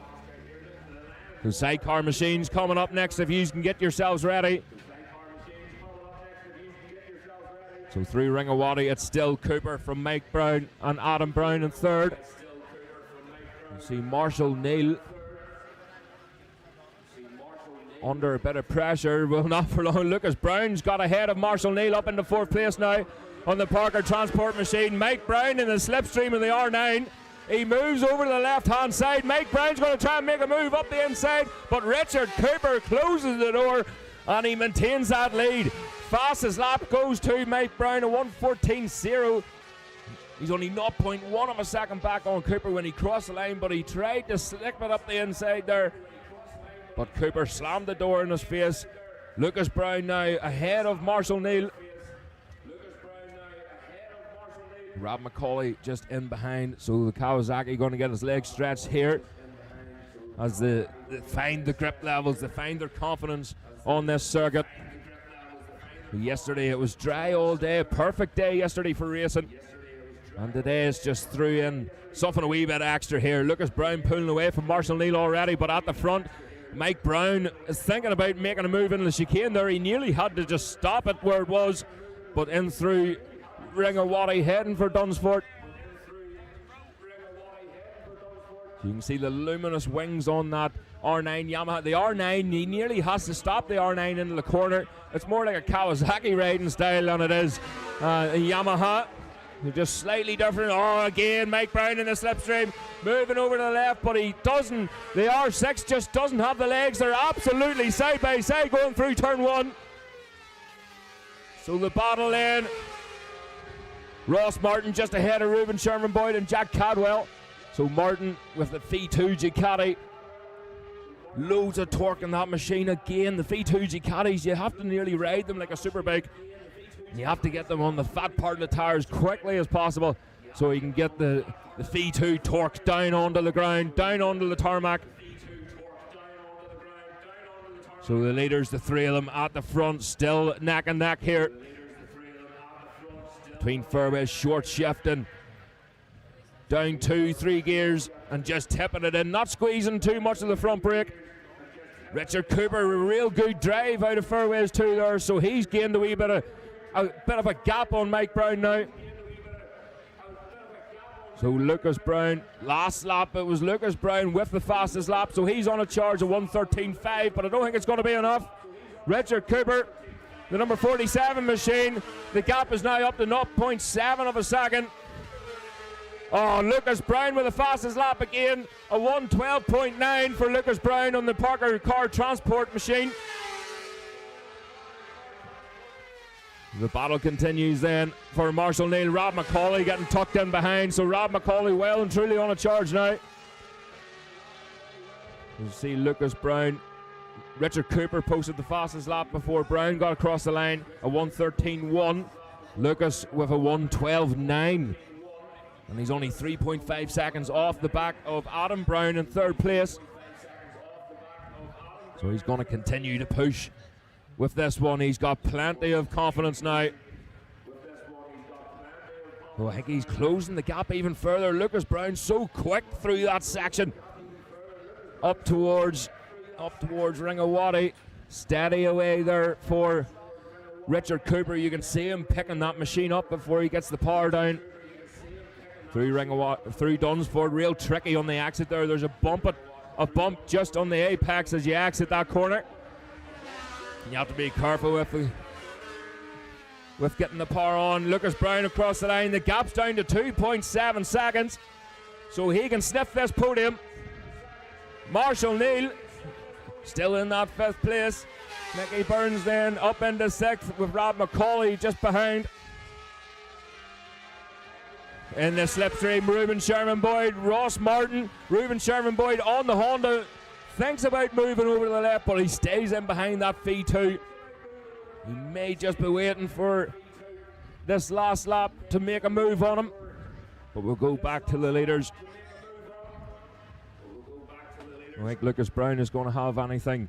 He's not going to have enough time to do anything about Adam Brown. He's still a wee bit too far away. Oh, Mike Brown on the brakes. He closes a wee bit up on Cooper, but it's not going to be enough. Cooper nice and smooth through Ringawati and back up towards Dunsport. So the leaders back out on the start and finish straight. Oh, listen to that R9 coming down towards us. Lovely machine there. Mike Brown now with the fastest lap, a 1:12.7 across the line. He's closed the gap to 0.9 of a second. It was just over 1 second on the last lap. Nicky Burns continuing to pull away there, only just with Rob McCauley. So Rob McCauley just opting. Oh, Reuben Sherman Boyd, he's got the better of Ross Martin. So Jack Cadwell is going to be on the hunt. So again, the sidecar machine's up next, ladies and gentlemen. And they'll be getting themselves ready down the bottom half of the paddock. And they'll be pulling out onto the road shortly after this Super Sport race. So Richard Cooper again just maintaining that gap. Adam Brown settling for that third. Lucas Brown still pushing hard. He's going to push right to the end. So Adam Brown's last lap was a 1:13.6. Lucas Brown was a 1:13.3. Here they come then, out on the start and finish straight.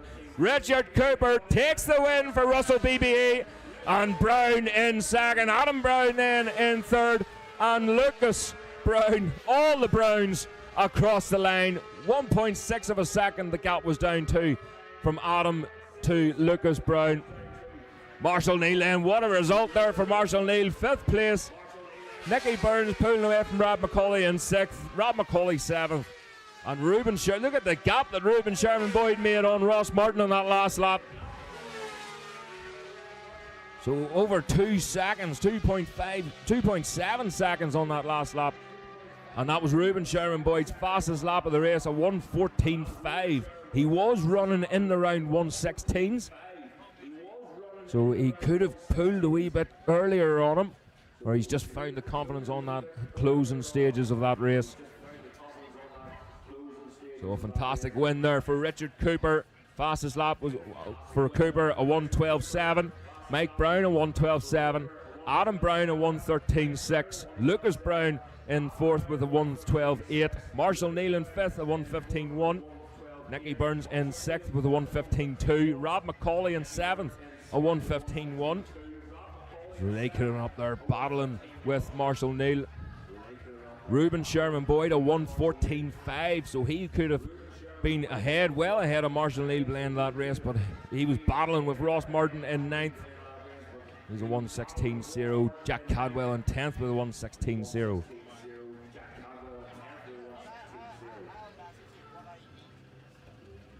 So the machine's coming back into the paddock. Round of applause, ladies and gentlemen, for your winner, Richard Cooper. Mike Brown in second. So the two teammates standing on the podium once again.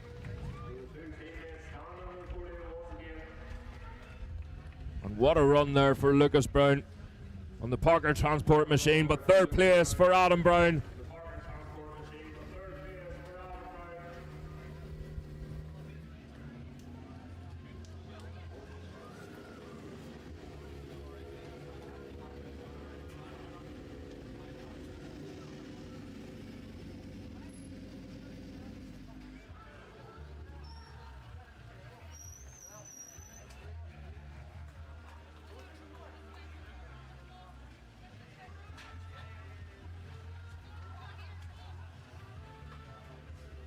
So again, sidecars up next, ladies and gentlemen, and they'll be getting themselves ready in the holding area.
So Sidecar Machines about on track here any second. Just at the bottom half of pit lane there, they'll nip out from the right hand side and out onto the track for their warm-up lap.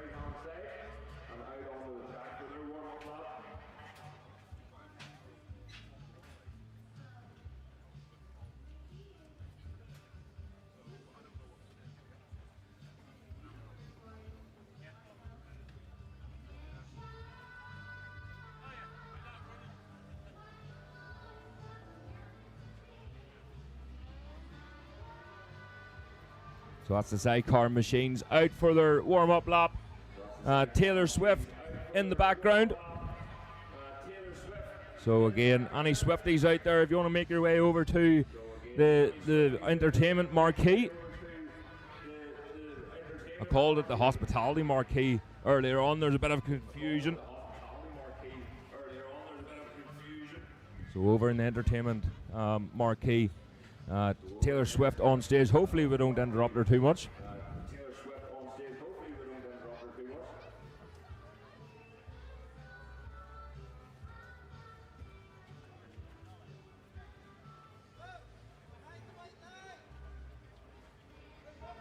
So the sidecars then going to be lining up Dylan Lynch and Killian Rogers on pole position after a fantastic qualifying session yesterday. And they'll be followed by Ryan Crowe and Callum Crowe, the 4 times TT winners here at the Go Classic Bike Festival. It's a couple of years from they were here. The last time they were here, they ended up on the roof just at the top half of the track there. But they've taken the win yesterday by over 13 seconds. I think they've redeemed themselves. But it was looking close at the beginning of the race. Dylan Lynch and Killian Rogers were looking really strong. They got the whole shot into turn 1. But again today, different conditions. Still quite a bit of land water up the back half of the track. It doesn't look too bad here at the minute.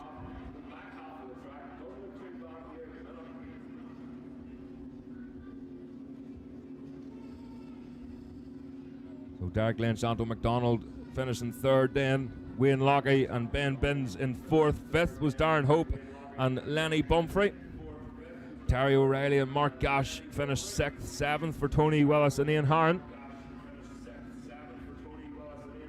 Scobie Clark and Simon Mason in 8th. Don't forget the Scobie Cup will be given out later on today for the best overall sidecar. But here we go, we're all ready and waiting. The green flag is being waved at the back of the grid.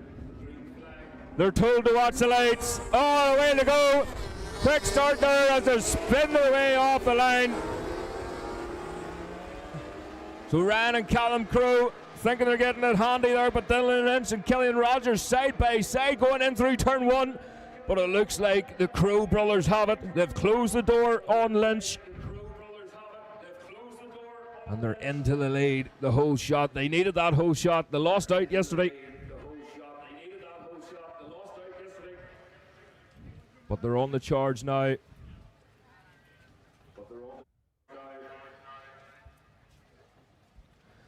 As we watch them coming out of the hairpin, it looks like Lynch and the Crows, they're still side by side going through the chicane.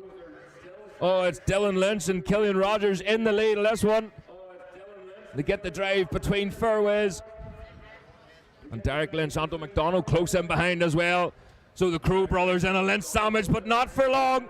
On the brakes, through into the chicane, up the inside. The Crowe brothers back in the lead of this one. And heading up towards Ringawati. Oh, Derek Lynch and Anto McDonald then on Dylan and Killian up the inside through Ringawati, but they're not giving up. They can't battle, they can't keep fighting against themselves here, because they're going to end up slowing each other up. Coming down the start and finish then. Look at the lead that they have already.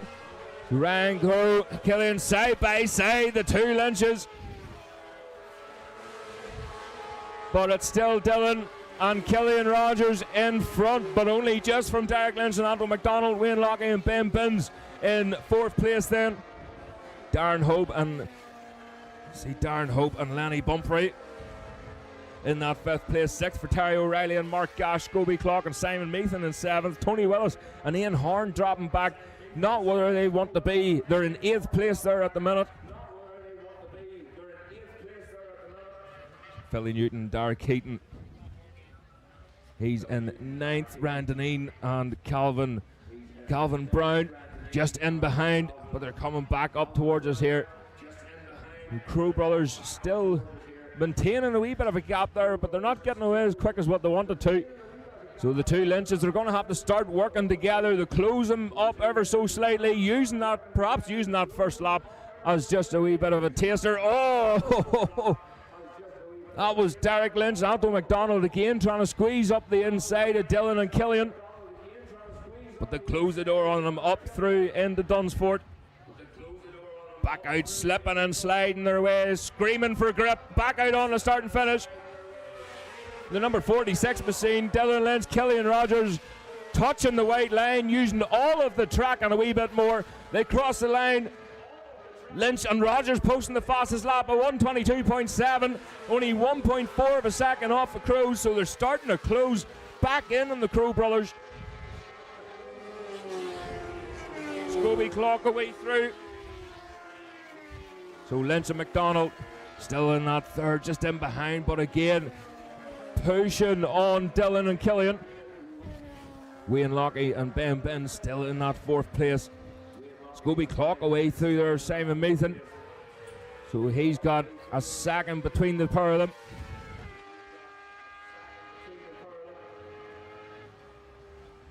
So we're looking now at Dylan Lynch and Killian Rogers. They're closing in on the Crow brothers.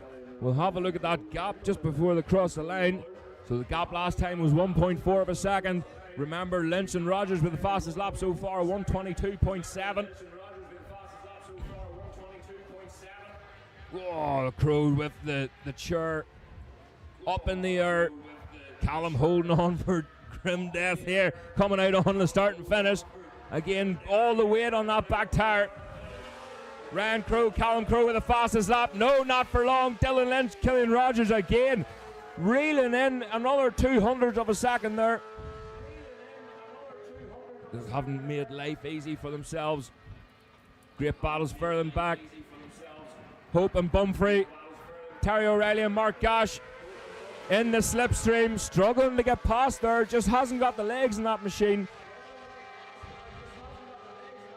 So Darren and Lenny still pushing hard. Tony Willis, a lonely race there for Tony Willis, but that machine still circulating.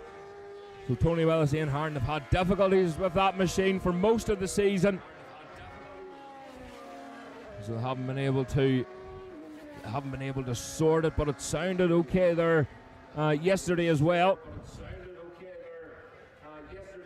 So Lynch and Rogers still closing up on the Crow on the brakes. So late on the brakes. Oh, he's lost a wee bit of drive. But Lynch came from Downpatrick with that one. And he's right on the back of Crows. They lost a wee bit of drive on the exit, but he's bringing Lynch and McDonald with him. So the gap last time, 1.2 of a second. Really good drive there from Lynch and Rogers. He's nearly within slipstream contention. Faster again. Oh, Derek Lynch and Andrew McDonald in 3rd place. Post the fastest lap, a 1:20.5. They also closed the gap up. But the gap, 0.6 of a second now. They're nearly within slipstream contention in that car in front. So Darren Hope, Lenny Bumfrey, Terry O'Reilly, Mark Gash still at it. O'Reilly just struggling to get the drive out of the top corner. You can see the back end of that outfit just squirming underneath Gash. Mark Gash maybe needed a few extra cheeseburgers before going out in this one, just struggling to get the weight over the back tire.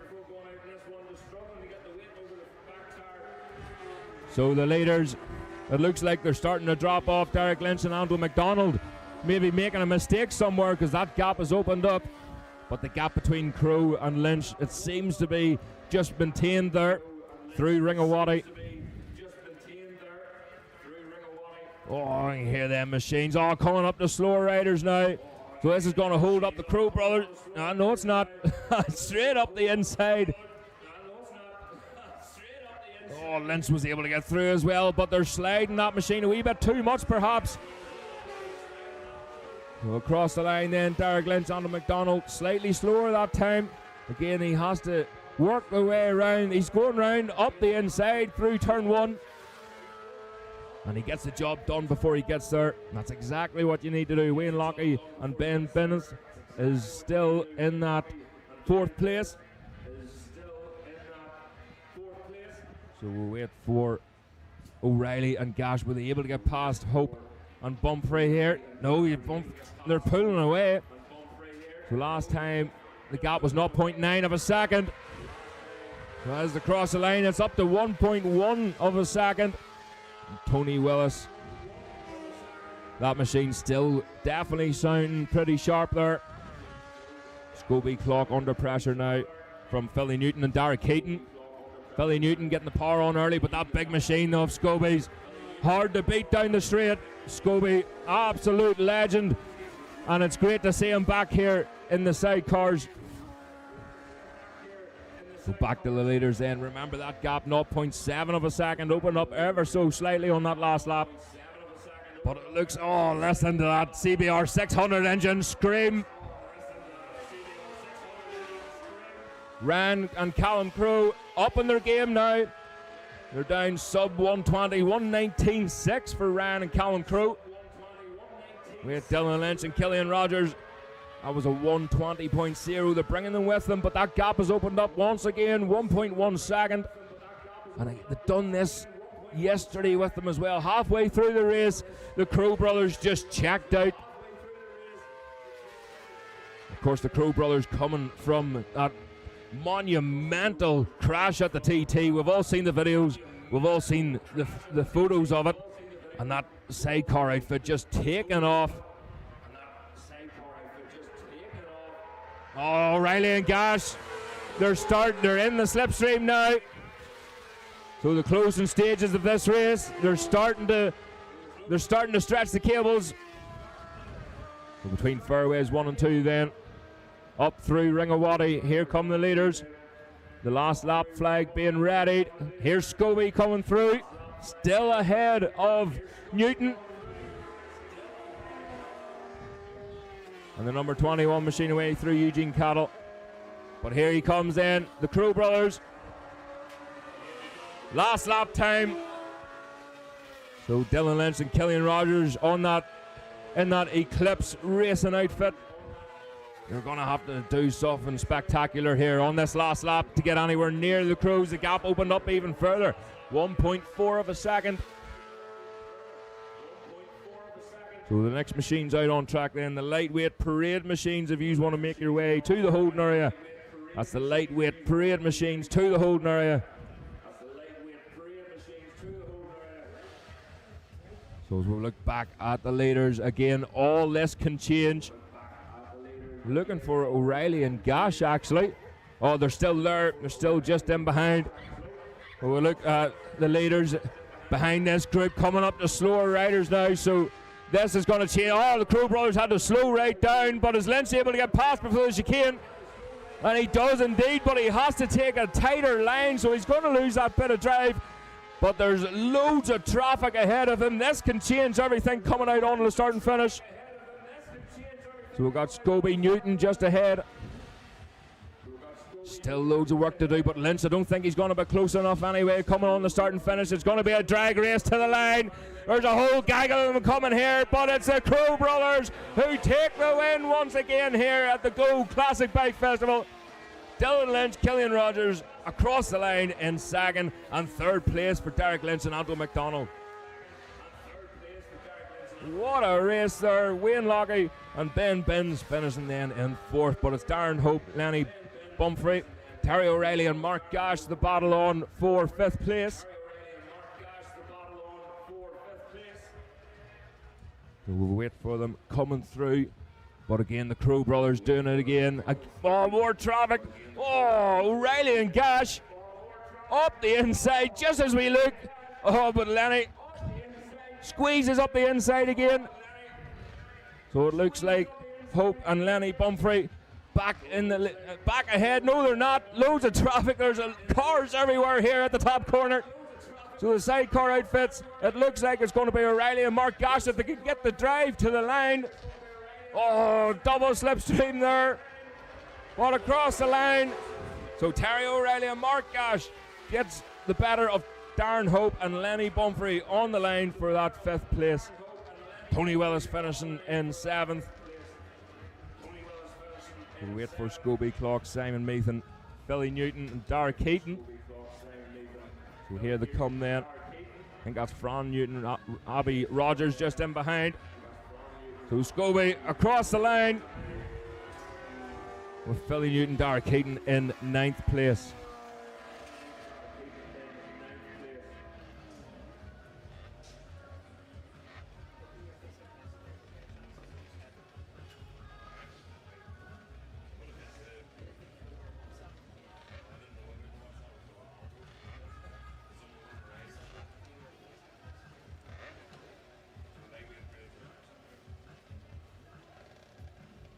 Okay, another great race there, the sidecars.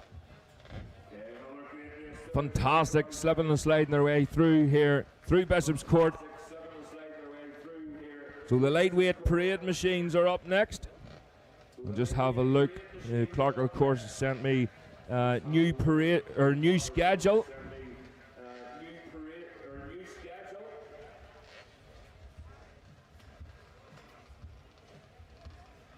So if you want to get your programs, ladies and gentlemen, this is for the paddock, the teams, the riders, and the spectators around Bishop's Court. So the lightweight parade machines are up next. That will be followed by the open invitation race. Not the open invitation warm-up. It is now going to be the open race. That will be followed by the junior parade. So after the open invitation will be the junior parade. That will then be followed by the senior parade.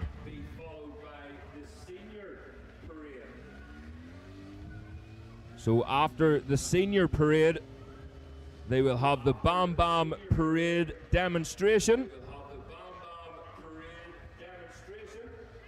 So that's the Bam Bam Parade demonstration. After that, they will have the Philip McCallan Invitation Parade.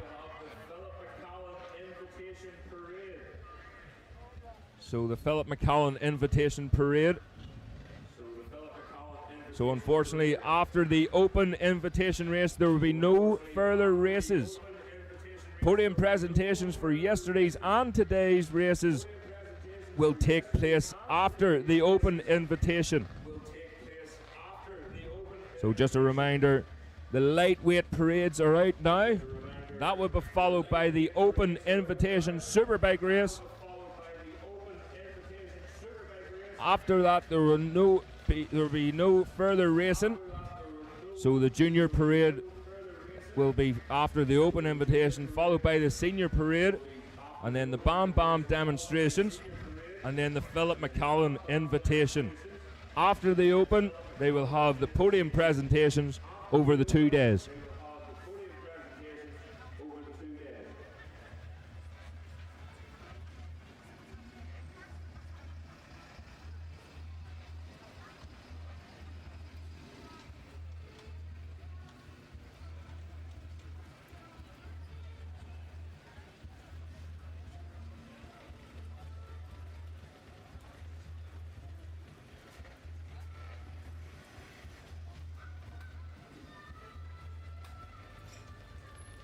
So with the schedule being changed, it looks like it's that time of the day again.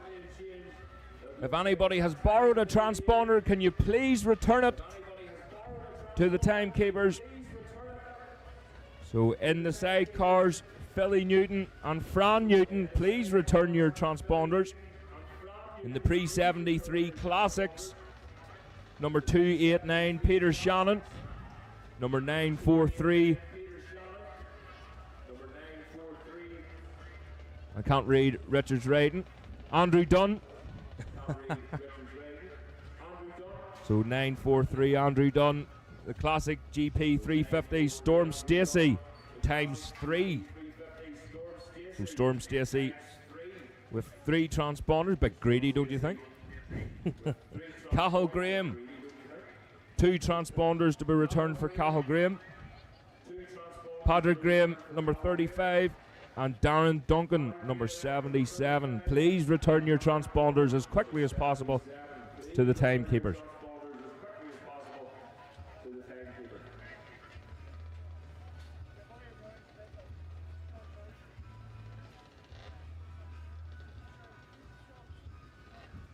So again, the lightweight parade machines in the holding area ready to go on track, and they will be out on track any second now.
So lightweight parade machines out on track.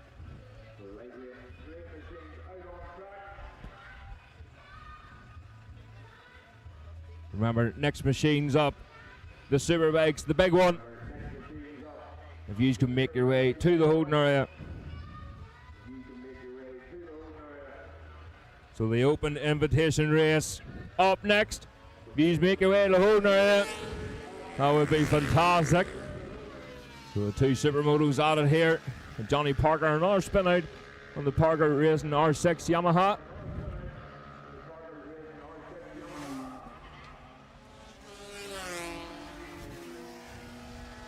That lovely wee RS125 there.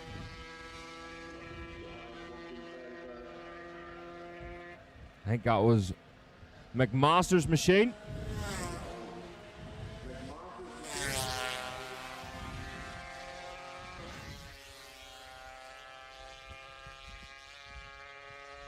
So again, we're talking earlier about the conditions, the weather conditions here, slightly cooler than what they were yesterday, although a lot of these parade machines, they are going to be running a lot richer. And Kyle McCabe away through there on Philip McCallan's RS250 Honda. You've probably seen that machine and in the shop. He had it on display for quite a while. That's great to see it on track. Back in the day, these machines, they wouldn't have ran them that rich. They'd have been right on the edge. They'd have chopped and changed Had all sorts of jetting, lifting needles, dropping needles. And that's exactly what you needed to do to win a race.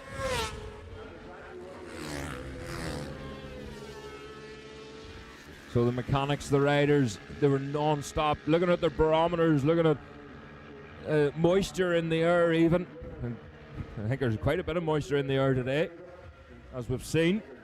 But it is that wee bit cooler, so the cooler weather, they would put a larger jet in just to allow more oil and more fuel.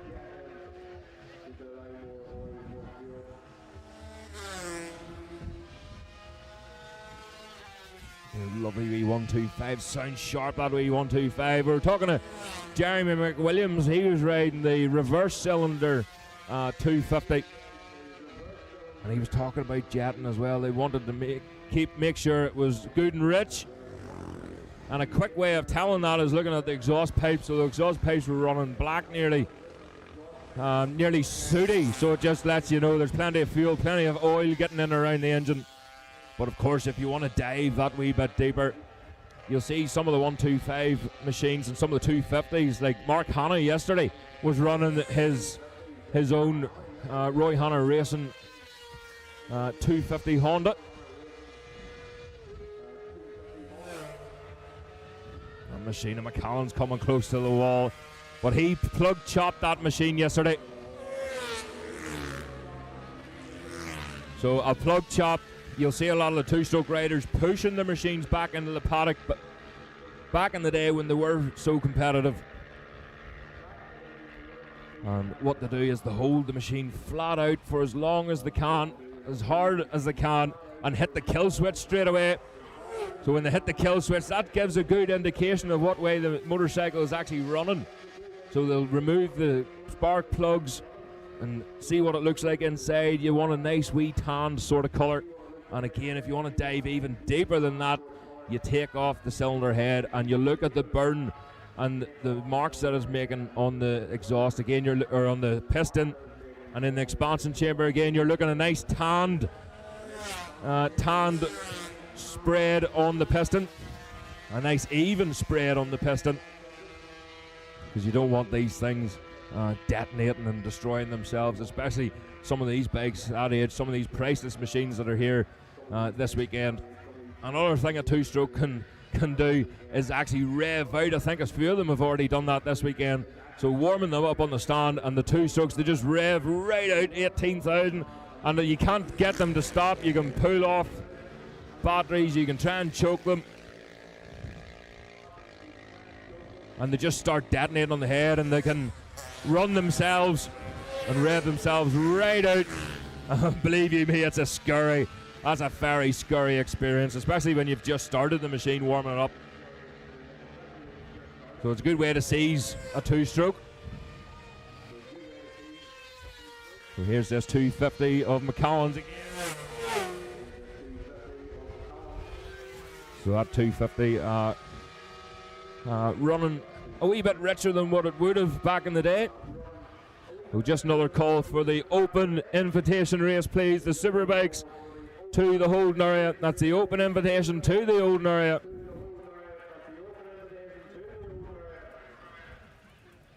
So the track not looking too bad now. Not as much spray in that last race, that sidecar race, towards the end of it.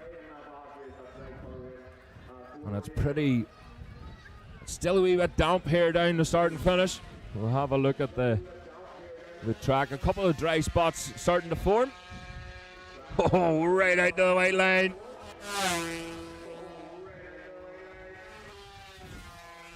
That wee 125 getting its neck wrung out here. Leslie McMaster's riding the 250 yesterday, and he decided to park it today, but it's great to see the wee 125. A bit of a race going on here. Again, stay away from them white lines. That gas machine away through there. Paddy McColgan's gas machine, the Super Mono.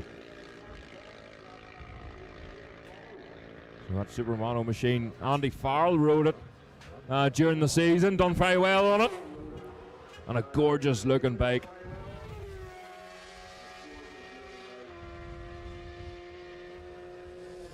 Number 44 there.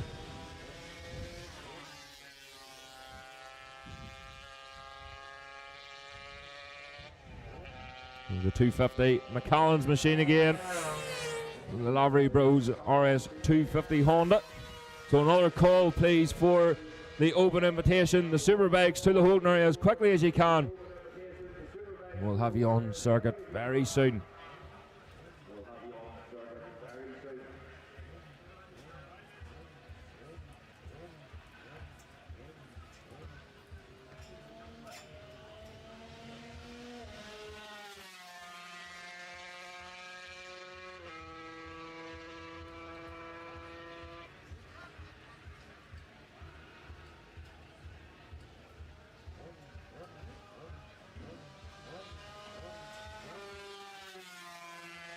Oh, Johnny Parker getting a wee bit excited there. You're having a good race with them Supermotos and them conditions earlier on, especially. I think a Supermoto would have been the best thing to be out on track. And even these Supermoto machines, it's not just a matter of changing the gearing for the likes of here, the front sprocket and the rear sprocket, like a lot of these race bikes. So they have to actually change the primary gears, change the gearbox completely. We had it with Rand Farquhar. I think he was one of the first to bring Super Mono. It's like a 450 Kawasaki. He brought that to road racing. I think he had more bother than enough with the gearbox and trying to get it right. Of course, the Supermoto is very much like a motocross machine, set up for short tracks and loads of grunt, but when you've got big long straights like here at Bishop's Court, again, you have to do a lot of work to the internals of the machine. So there's the checkered flag out for this session.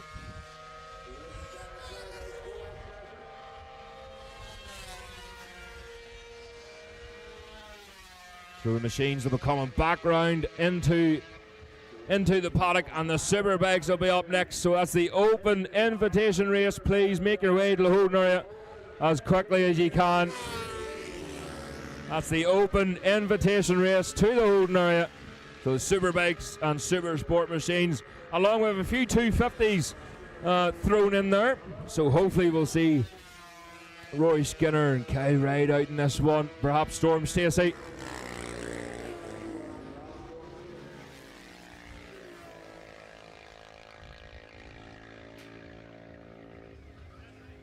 Storm Stacey was set to go out with a 350 as well, but we didn't see him. Seen him riding the lawnmower right enough. So again, the open invitation race in the holding area, and it'll be on track very shortly.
So just a reminder for anybody who has borrowed a transponder for this weekend, can you please return them as quickly as possible?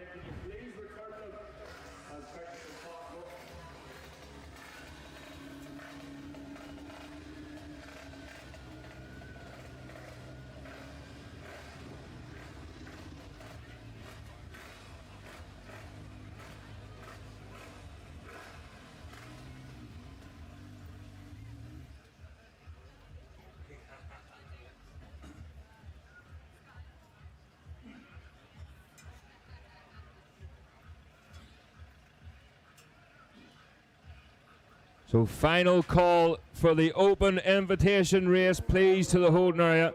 Final call for the open invitation race to the holding area.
So the open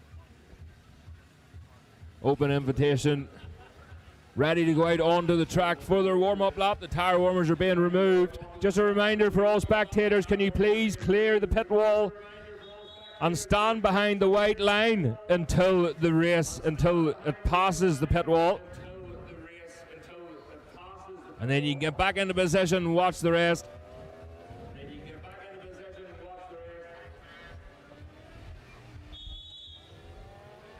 So the Superbikes, the open invitation race, along with Super Sport and 250 GP machines out on track.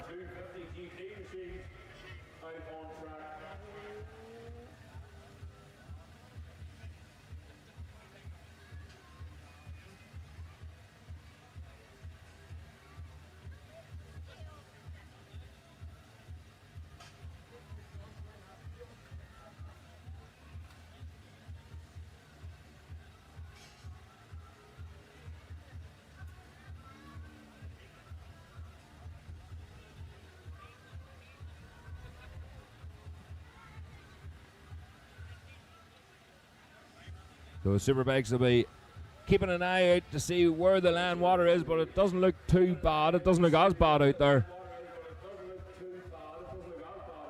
So again, Johnny Campbell just has to get this BMW off the line. He's on pole with Jamie Lyons in second. Third for Richard Kerr.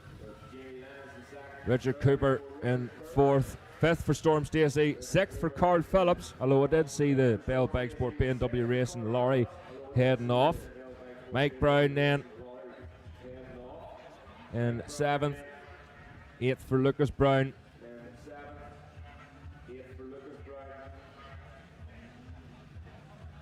And I don't see Kyle Wright. I didn't hear the 250 or see the 250 going out on circuit. But Johnny Campbell, again, pole position there for Johnny. I was looking there, I didn't think them grip positions were correct. They're just taken up from qualifying from yesterday. Of course, Mike Brown and Storm Stacey having a slip off in that last one. But here we go then. The green flag is waved at the back. They're told to engage gear. Watch the lights, the reds go up. On away they go. So the Superbike machines are away. A great start there for Johnny Campbell. Oh, but it looked like maybe Mike Brown in that one. Who disappeared behind the trees, heading towards the hairpin again. So not a great field there for them Superbikes, but it's going to be exciting nonetheless.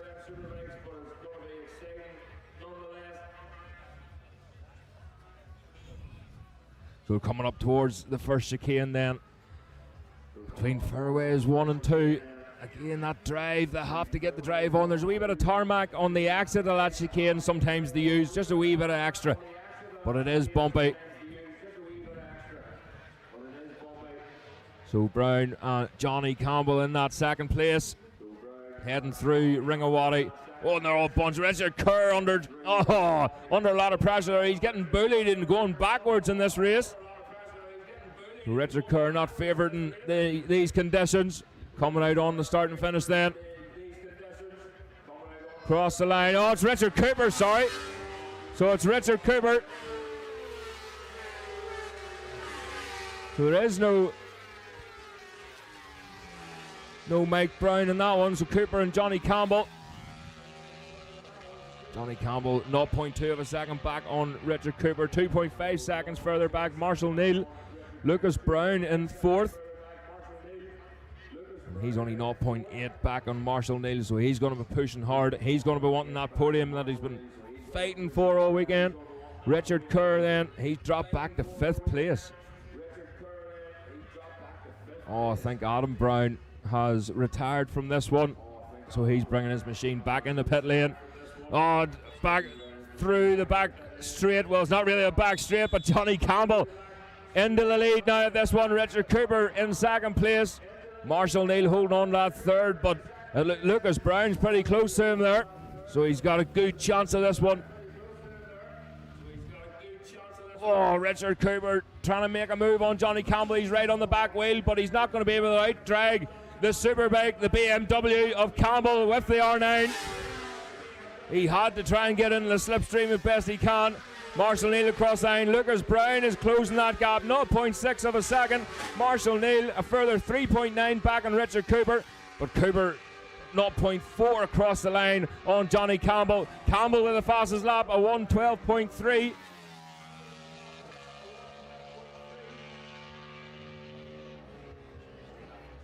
So heading towards the hairpin once again. And coming into the chicane, it's still Johnny Campbell from Richard Cooper. And Lucas Brown seems to be on the move now as well. Through fairways 1 and 2. On the brakes, Richard Cooper, wow, squeezing them brakes. And, through the chicane, up through Ringawati. We'll keep a close eye. It is Lucas, I think that's Lucas Brown. So Lucas Brown up into 3rd place. So Lucas Brown may get his podium after all. It's Johnny Campbell across the line. Faster again for Johnny Campbell. A 1:12.2. The gap still half a second between the pair of them. But Lucas Brown now in a good chance of 3rd place here. But Marshall Neal, he might be an old dog, but he's not going to give up that easy. Richard Kerr still holding on to that 5th place from Jack Cadwell. Nicky Burns in 7th. 8th for Johnny Allen. And that's Mark Conlon away through there in 9th.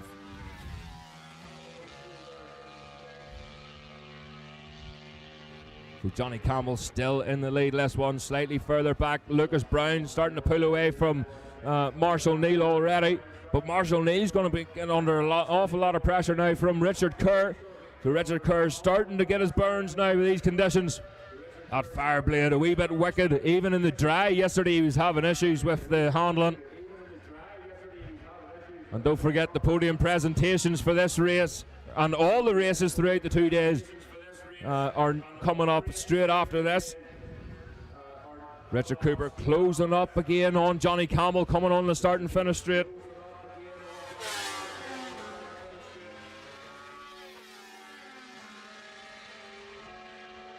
Down in through the first corner, that BMW 200 plus horsepower is pulling away down the straight here. Big long look behind him for Jack Cadwell. Nicky Burns just a wee bit further back, and Johnny Allen on the R1 still pushing. Just a reminder for all photographers and anyone with cameras in and around the circuit, please no flash photography. So don't be flashing the riders, please.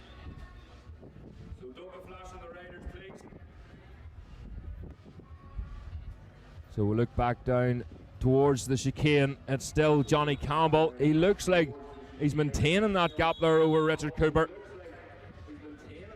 But that R9, it's a fast motorcycle with a very fast rider on it. But it doesn't have the pace. That's Richard Kerr's got past Marshall Neal, but Marshall Neal on the brakes, closes right back up at the chicane. Round the outside of Richard Kerr. And he's got that position back up into fourth place for Marshall Neal. But here come the leaders in. Johnny Campbell, Richard Cooper with the fastest lap of 1:11.8 for Coops. Lucas Brown then on the Parker Transport R6. Marshall Neal, Richard Kerr going to use the power of the Fireblade. Look at that. He gets the job done before turn 1, but Marshall Neal trying to ride round the outside. He's got the inside line for turn 2. So Richard Kerr again could be demoted back to 5th place here.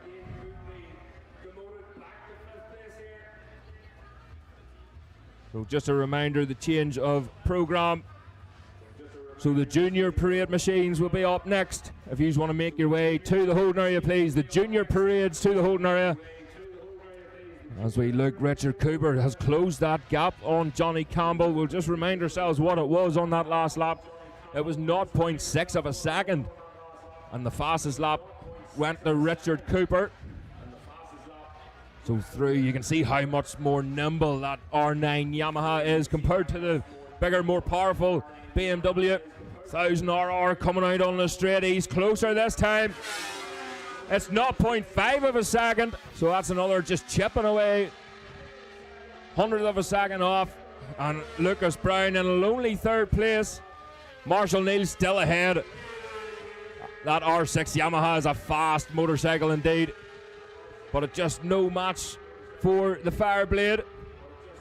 So Marshall Neal has to work really hard there. He has to push really hard on that R6.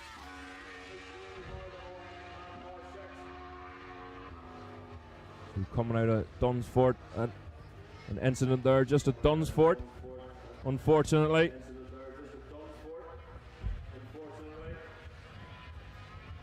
So it looks like a red flag for this one. It is indeed. So this race has been red flagged, unfortunately. I see the rider is up and walking away from it, and the bike is now off the circuit.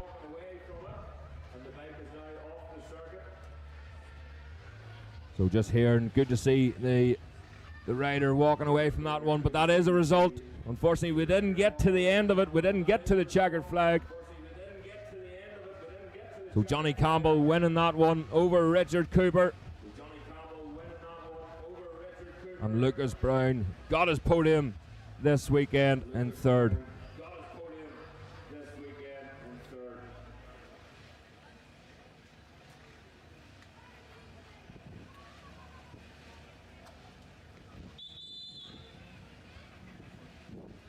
So great race there once again for the Open Invitation.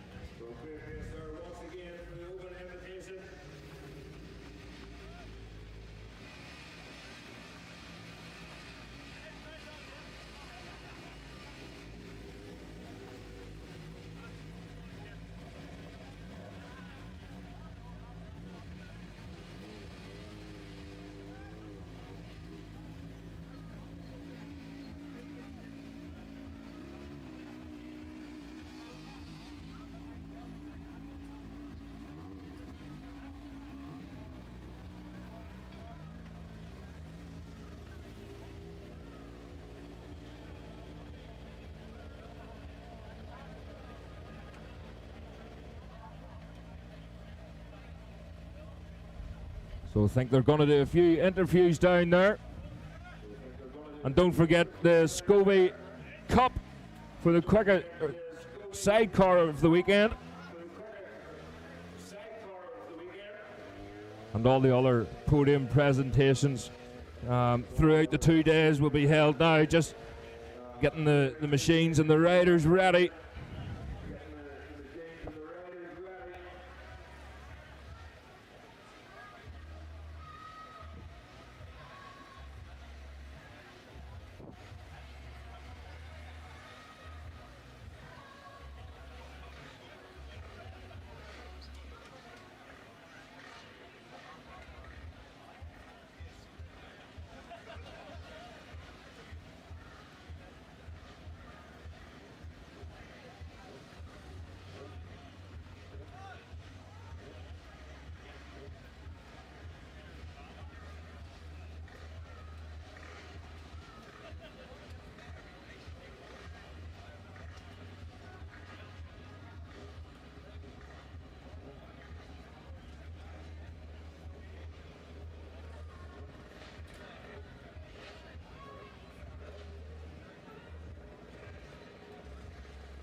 So attention paddock, can we have both junior and senior parade machines to the holding area as quickly as you can.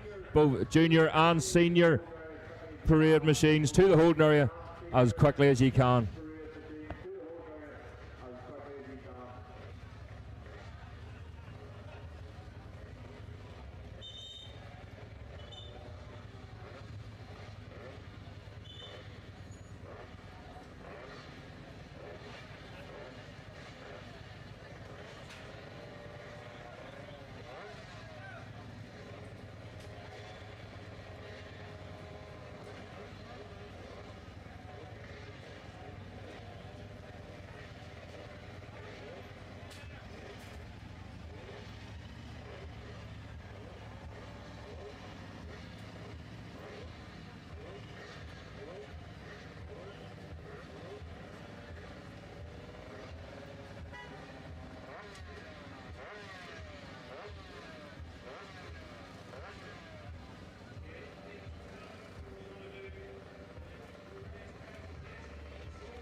Just while we're doing the podium presentations here, ladies and gentlemen, can we have the participants in the Philip McCallan parade, Philip McCallan Invitation Parade, to make their way to the holding area?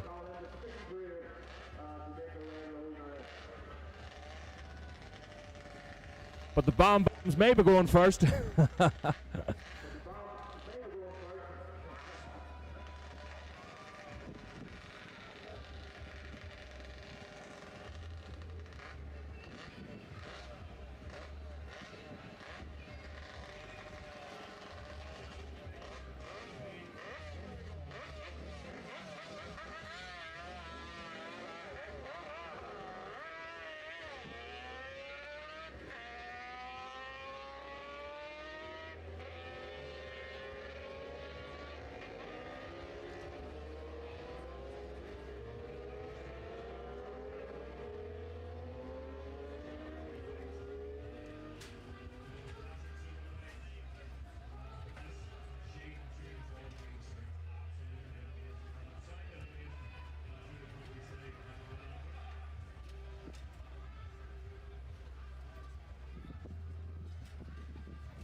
Ladies and gentlemen, the Bam Bam machines are out on the circuit.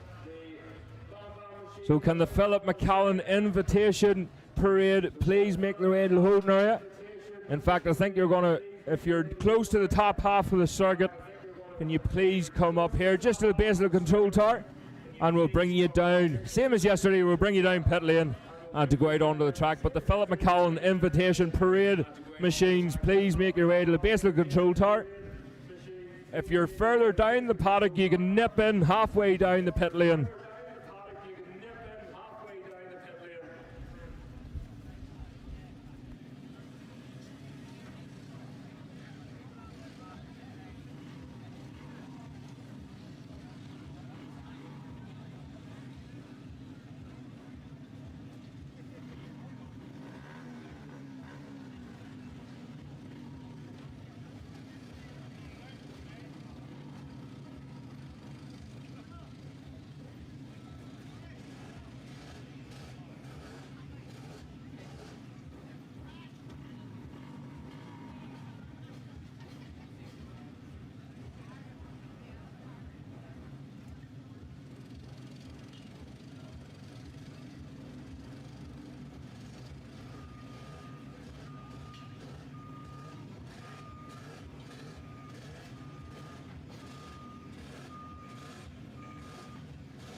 So the Bam Bams then, oh, they're away. That's a race start this time. I remember them before going behind one of the instructors. So Mitchell McNeil there on the KTM.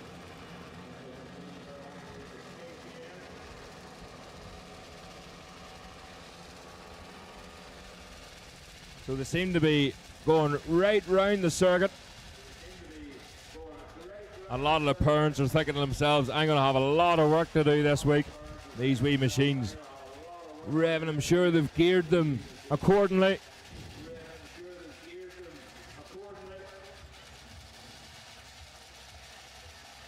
But the Bam Bams, these Bam Bam machines, they compete week in and week out in the IMC Championship. A bit of a latecomer there at the bottom half of the pit lane.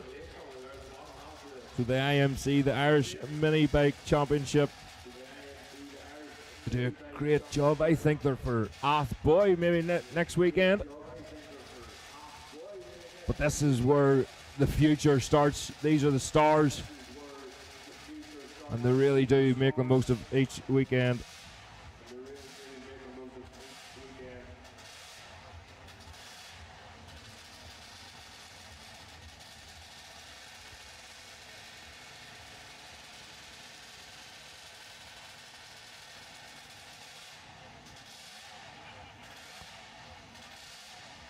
So these Bam Bam machines, you can start racing as early as 6 years of age. And we've already seen plenty of champions made from the IMC. And they're just continuing to grow, getting bigger and stronger every year. And the entry, well, you can see from here, the entries are fantastic for here, but each weekend, full grids of these machines. And you can also see them, we'll live stream them as well on Commentary Corner. So if you pop on, you can see some of these fantastic races.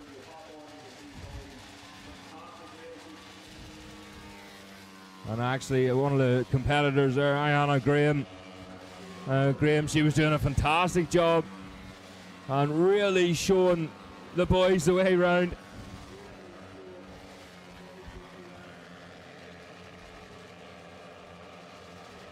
And you can see I'm just hoping that these things are geared for this massive long straight, and they've been absolutely flat out, no doubt. I think that was maybe Ruben. Is that Ruben Sherman boy, perhaps?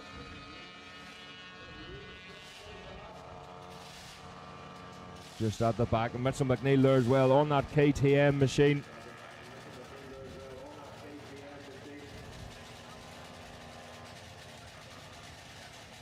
But again, the IMC, they're Athboy next weekend. I'll just have a look through the calendar. Down there doing podiums, trying to do 2-3 things at once. So they are indeed, they're in Athboy. Athboy, a very technical circuit. And what we called, believe it or not, I actually raced myself at Athboy. So it was more of a rider's circuit. And the race at Nuts Corner and Kyrgyzstan here at Bishop's Court. So the Kyrgyzstan then. The IMC Nuts Corner, that is on the 6th of September. So a blink of an eye with a background. So the IMC competing at 6th of September. It's, as far as I know, it's free in. It's free in on the 6th of September. For spectators. Yeah, we'll go with that. So you can come and watch them and watch the future stars competing, racing together, elbow to elbow. Ariana Graham. So fast on that machine. I think the last time I was with them was at Kyrgyzstan. It was really good racing, really tight racing. And they really do show their competitive side early on.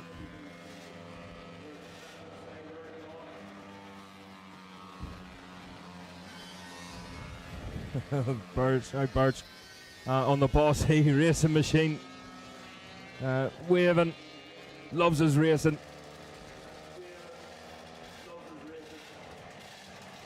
So you get a lot of ex-racers, a lot of parents that are ex-racers themselves and what they would do. The likes of Chris McAlornan, so his son Woki McAlornan competes in the IMC. And we have Marty Lennon. Marty Lennon of Seamhin at the Northwest 200. His daughter racing. He's a nervous character when he sees his own out on track.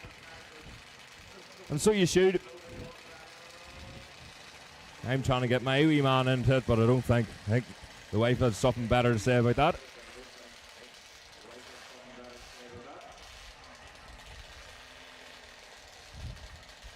And then you've the likes of Glenn Irwin.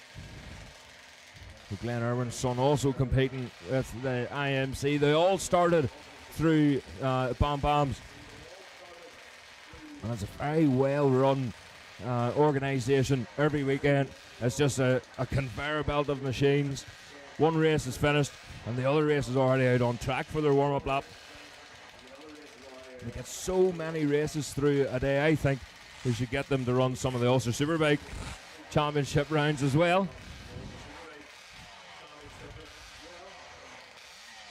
So Margaret with the checkered flag. Don't forget the Philip McCallan invitation race if you can make your way around.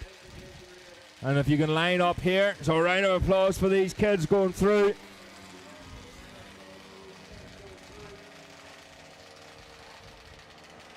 Vanity with a puff of white smoke out of that machine.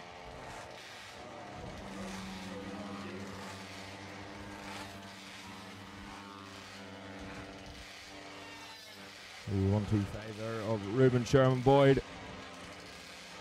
So the Philip McCallan invitation parade machines, if you can make your way to the holding area as quickly as you can. I'm sure these kids are smiling ear to ear. I know one definitely is.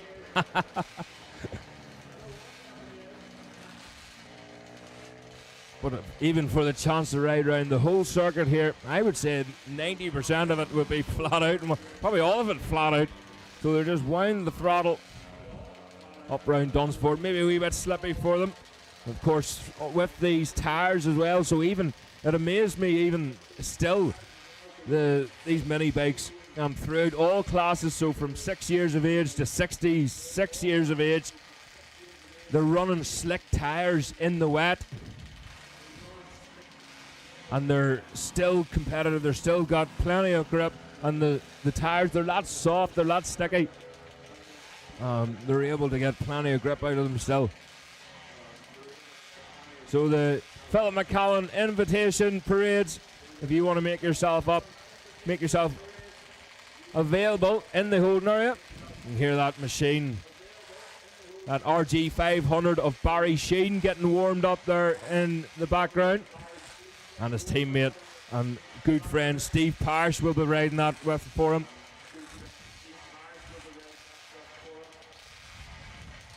So we had a good chat with Steve last night.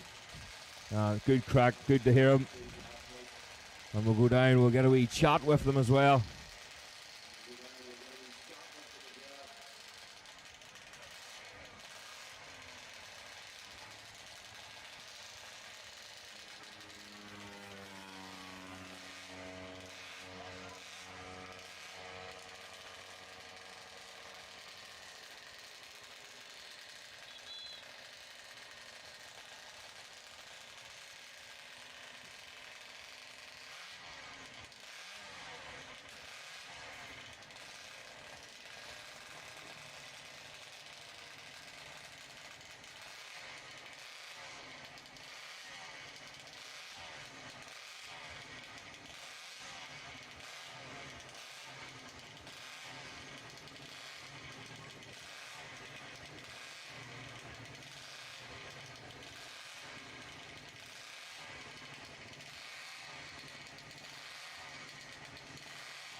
So the Philip McCallan Invitation Parade. The machine's getting warmed up in the background here. And Philip McCallan is riding that CBR 600, that city racing machine that he's took him to Nileman TT win, Northwest 200 wins.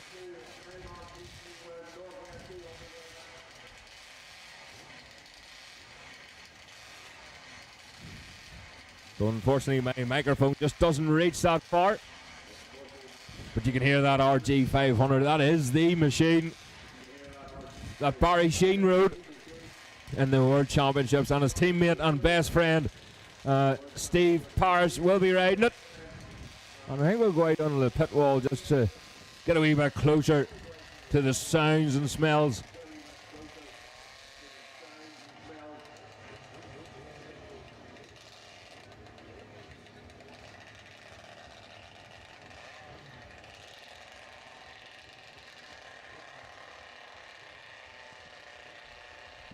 Okay, ladies and gentlemen, just here and here, we'll have a phone, a mobile phone. It has been left near the bouncy castle behind us.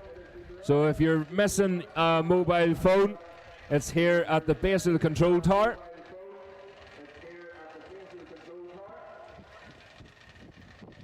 So the mobile phone, it'll be handed in to the race office here in the middle of the paddock.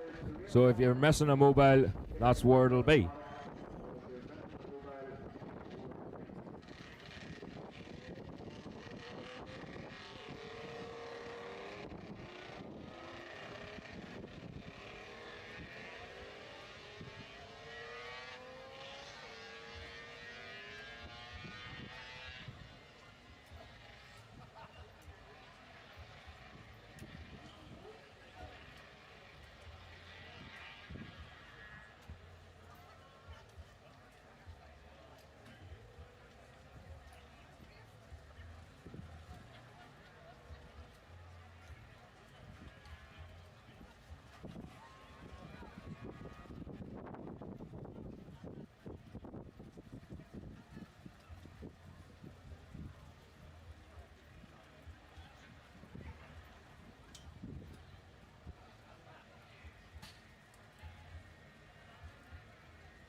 So, ladies and gentlemen, this is the Philip McCallan Invitation. Please, everybody along the pit wall and around the circuit, big round of applause for these riders coming through.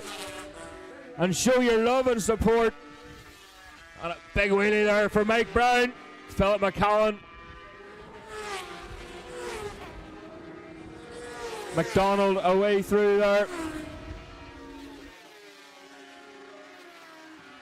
Again on that wheelie here, this RG 500.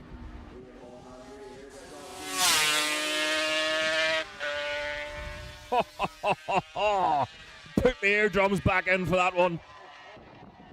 That is Barry Sheehan's World Championship motorcycle. That is the one, and Steve Parrish piloting it, indeed. But he got off it yesterday, and he said it's an absolute honour to be riding it round here.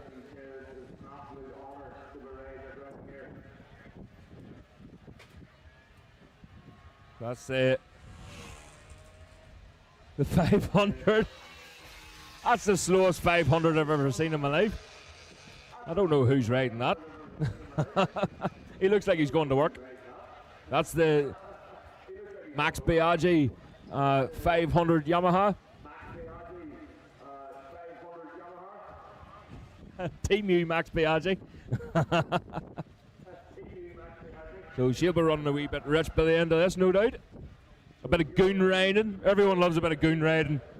So here they come, the quicker boys.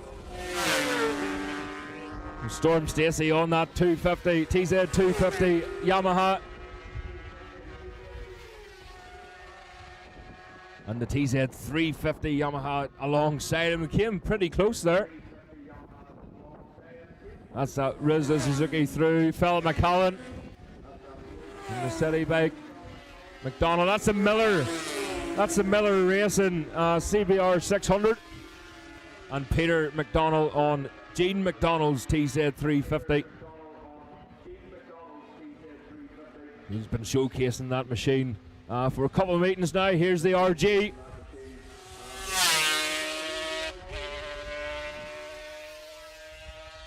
Now you imagine 32 of them on the grid here at Bishop's Court.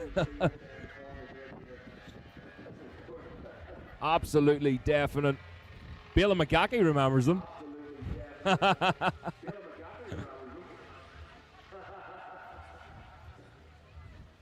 Always love seeing the photographs of the racing years ago, and there's probably 15 of them in the front row. So here we go then. Mike Brown on the Russell BPE R6 Yamaha. It's good to hear that R9 out this weekend as well. It's the R9s in general with the tuning and whatnot, they have been given their teething problems, but it's good to see Russell Racing has it sorted. So there's the checkered flag being flown. They are going to stop here on the line, ladies and gentlemen, and you will get a chance to get your photographs and your autographs taken with these riders, and we'll get a quick chat with them.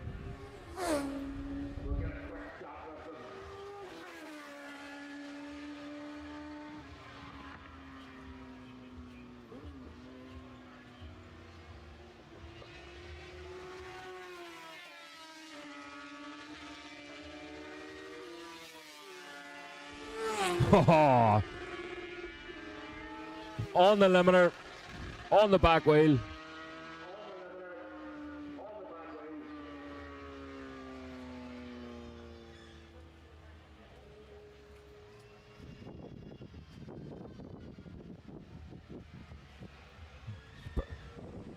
Oh, what a photograph.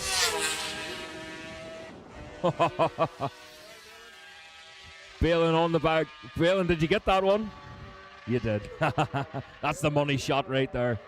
Mike Brown on the back wheel alongside Steve Parrish. Oh, there's a machine pulled over there. That's that. It is Kyle, so it is Kyle Ride. Kyle Ride doing a bit of goon riding, but that's a lovely machine. He's just pulled over here, so he's going to pull over. And again, you can get your autographs, your photographs and whatnot taken. And see what we can do here about getting over this wall. Help me out here, Bill.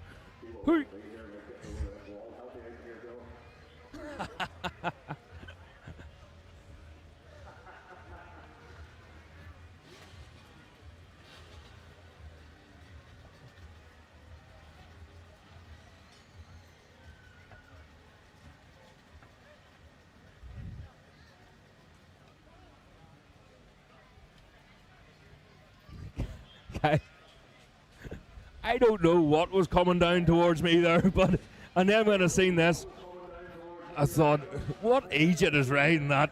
We all love a bit of goon riding, but it's nice to get back out on it.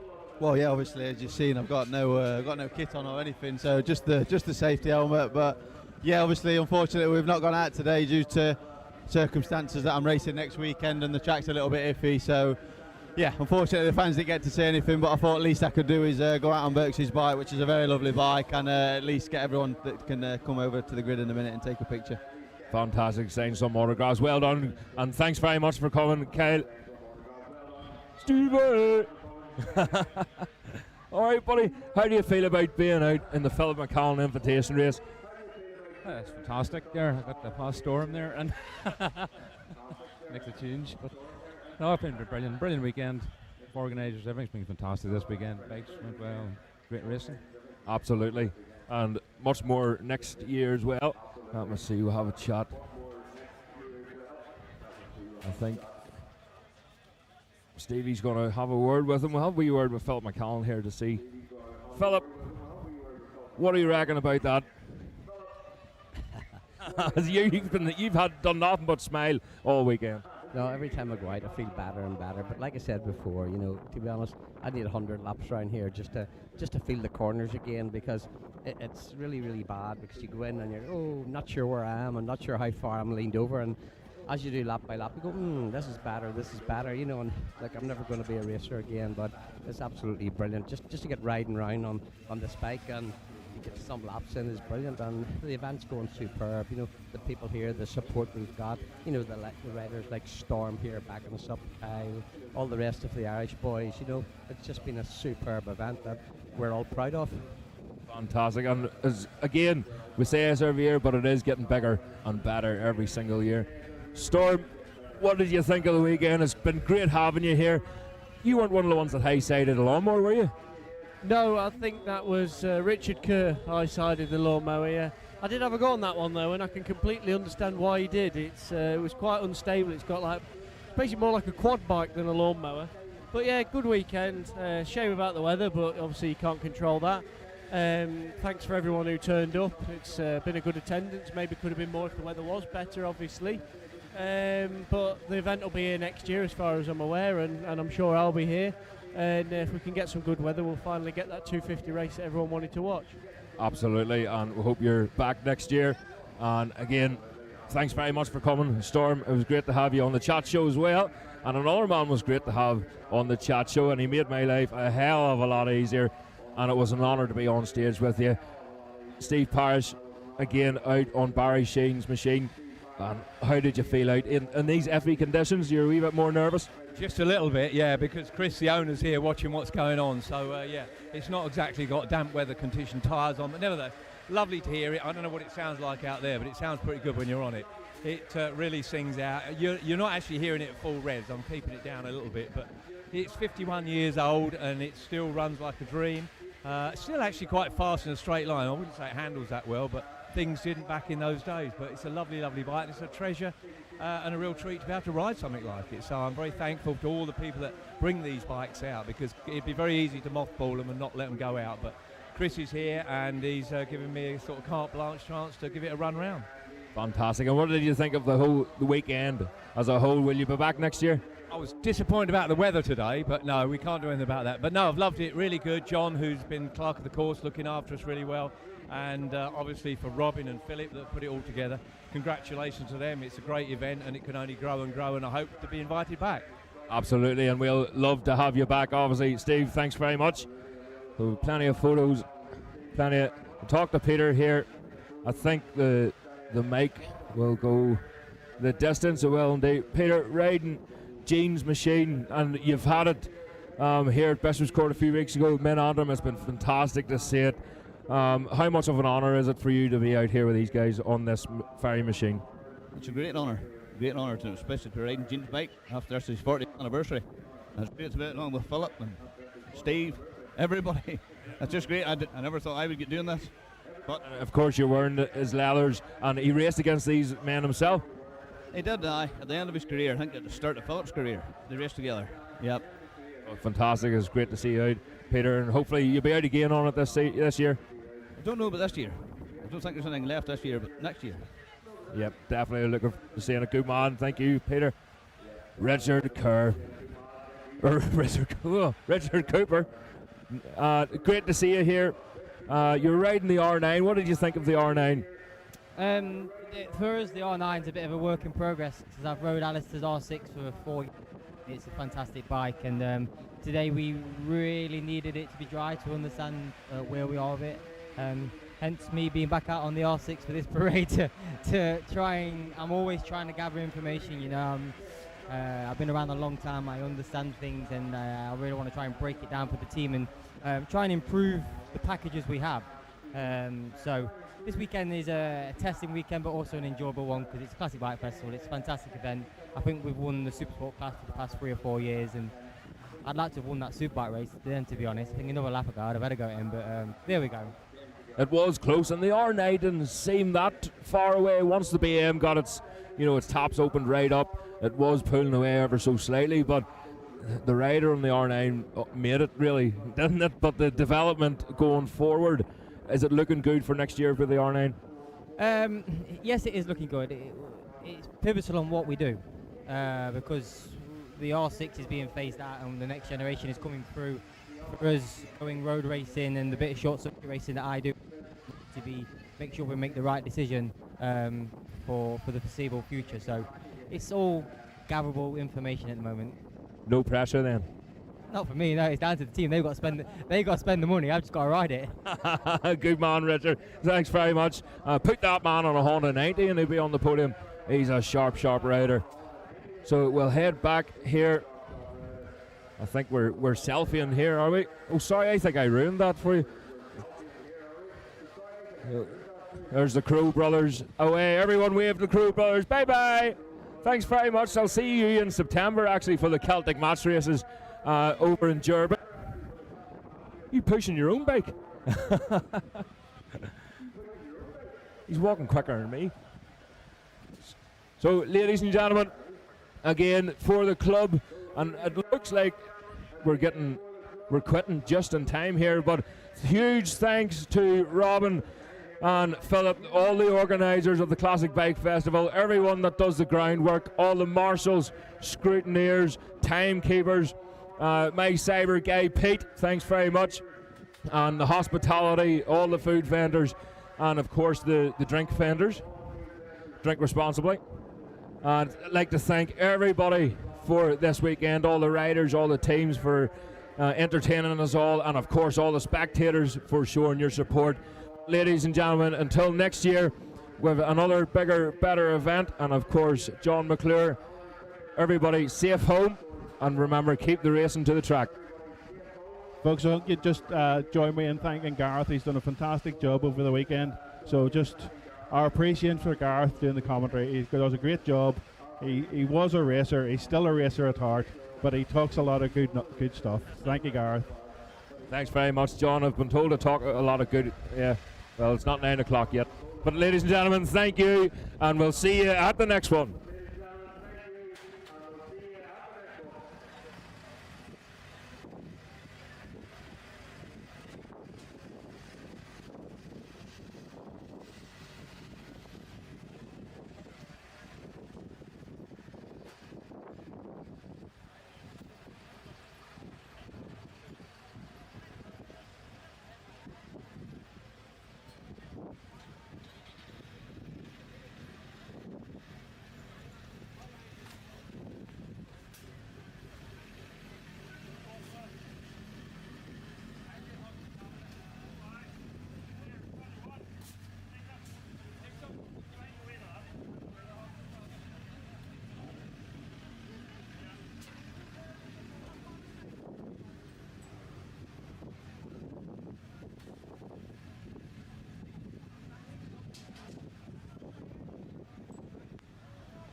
Oh, just a 1 2. 1 2.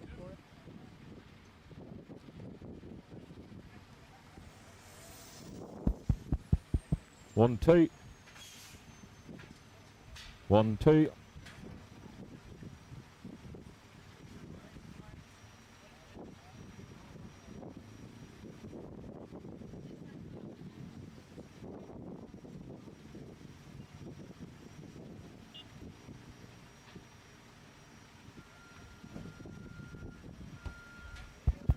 One, two, 1 2.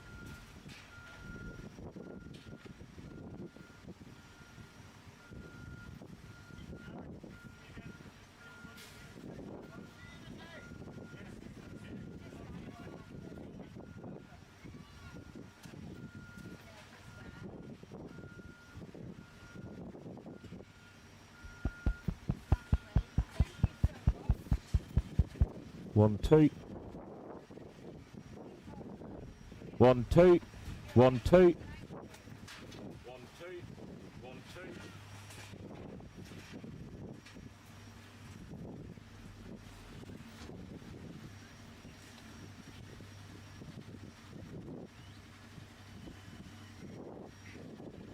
1 2.